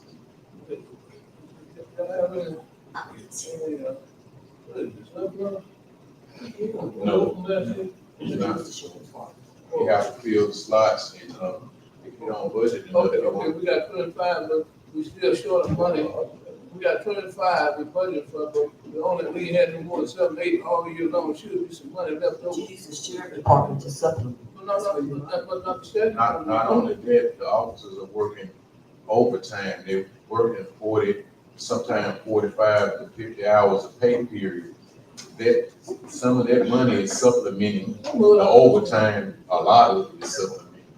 Well, I guess, Not some of it, a lot of it. I guess the question can be asked. At the end of the year, you just did your budget. You just turned it. Yes. What was turned back into the general fund from the police department? That'll just tell me pretty much what I need to know.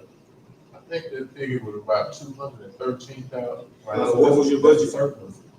My overall budget, For that year, and you say you turned in, so I'm just trying to see how much you spent. it was 2 million, 2 million, and you turned in about 213,000, 218,000, 13. 213. So that would be considered a surplus, like plus surplus about 200,000.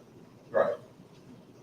We can't get For many- 7 we can't officers, get we many- spent $2 million. No, I understand. No. That's- I'm talking about legally. We don't have the 2. I understand. A lot of that money was subsidized with the sheriff department. Follow me where I'm going. I'm saying we don't have but 7 officers, and your budget was how much? $2.2 million. And I know you got your radio people. I know you got your got a lot chiefs more, and all got that. a lot more come out. I understand that. So since you said that, I would like for you to give me a comprehensive breakdown of what we spent on patrol. I'm glad we ended this conversation. Yes, sir. All right. I can do that. I think each department head should do an itemized breakdown of what they spend, and then each department head, it's not the police department, and then you get an actual budget. Each department head, to give you an itemized, and you know where you're going, what you spend, and I don't care if it's 2 pay.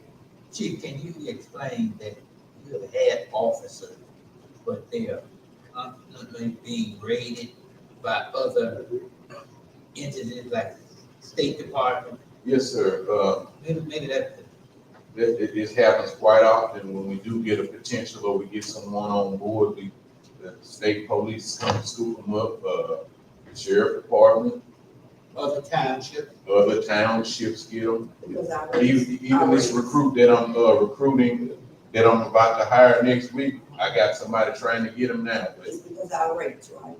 yes, ma'am. I guess that's I'm glad you're going back to, because this is what I was getting at. You got 7 officers, you got $2 million. What I'm saying is you still actually paying out the money because you're paying overtime and you're paying the sheriff.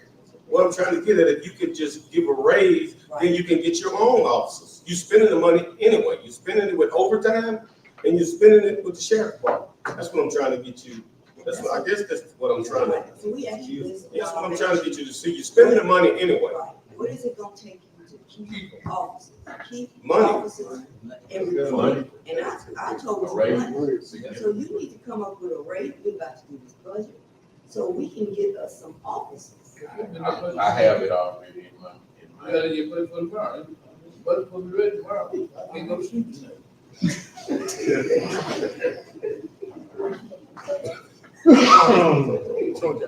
I have it, whenever y'all ready for it, I have it. What is, the optimal number of officers? It's gonna have to be some adjustment, but what's your optimal number going according to the budget law? You got to budget for an operating year. So you may not have those slots filled, but you can't, you anticipate, you have 24 slots for officers. We have, that's the minimum, 24, 25 is what we're supposed to do, 24 is the minimum. And what is it gonna take you to run your department? 3 per shift, right? Yes, ma'am, it's gonna take 12 on patrol, and, I'll need at least 2 detectives. I have a part-time, you know, it's gonna take 15, for sure. That's your number. There's no way we need to budget, we say for 24. The police department hadn't operated with 24 officers, what, in 20 years? I was gonna ask the same question. How long you been, you've Don't been with forget, the don't force a forget long to time? include, don't forget to include your dispatch. Right, we can include all that. Right, so Chief Reed, you add them to it, it's still. That's your project. How long you been with the force? 25 going on 26. When the last time you had 25 officers on the force? Ooh, I think maybe early 2000s, around 2006 maybe. And we still budgeted for 25 and we hadn't had them in 20 years? Why wouldn't If the number is lower and there's less money, then you're increasing the manpower by using existing officers, paying time and a half at a higher rate, more hours. So somewhere in there, it needs to balance out. Okay.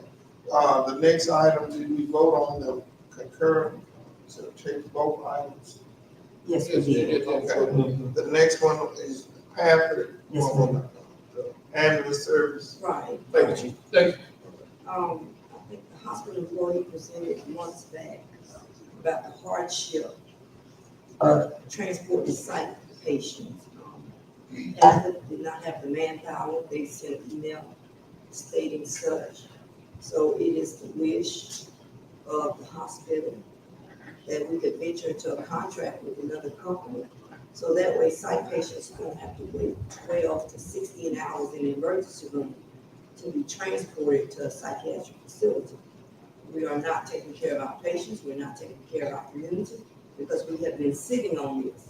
So we need to put community first and enter into a contract with someone else. So I don't know what the holdup is for this. This has been 4 or 5 months now. So I just need to know what's the holdup and why are we penalizing our patients? Now, I thought you prophesied trying to get a We PM. did, but the contract has not been signed to even venture out. So we're just at a standstill. So Mr. Jones was the holdup. I'm asking Mr. Jones.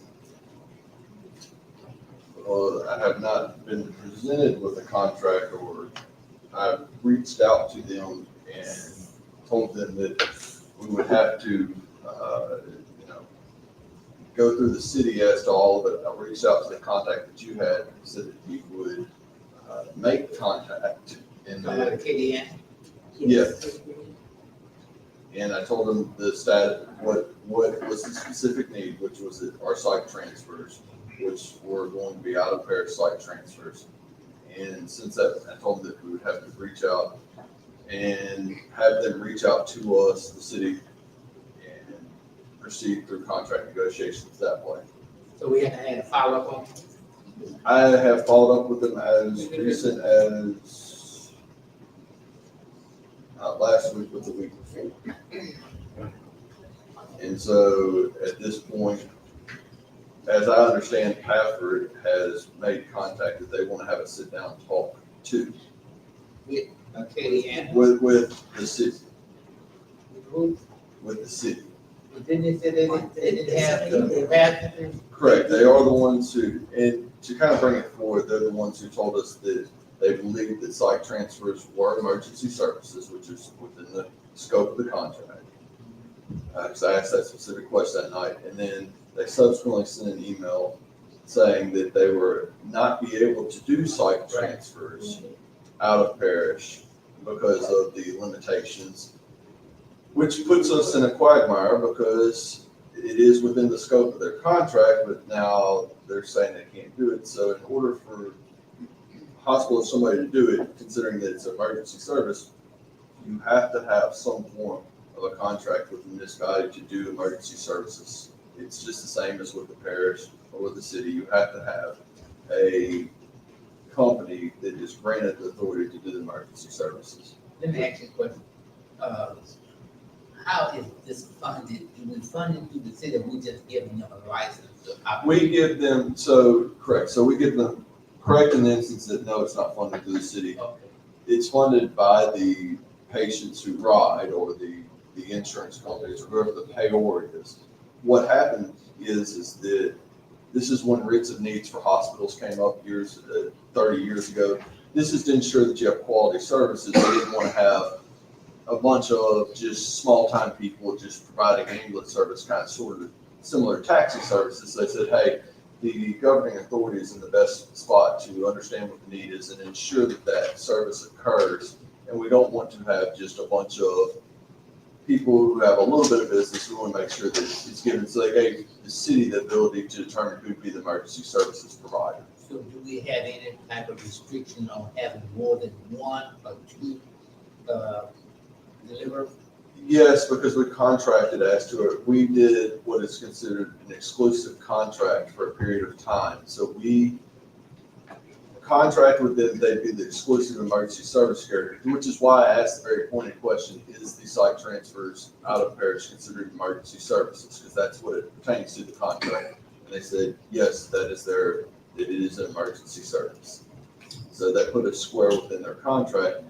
However, subsequent to that, they then said, well, we can't do out of parish ones unless we have the amount of ambulances sufficient and that they do not have the sufficient force. So do we need to change our city contract?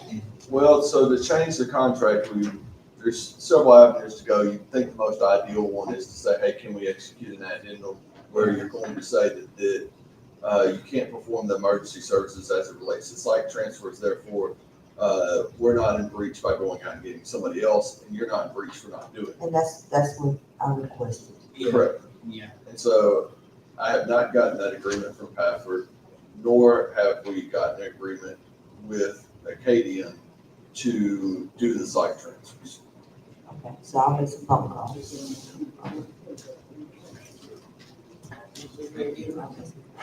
I'll entertain the motion to adjourn this meeting. So the motion. All in favor?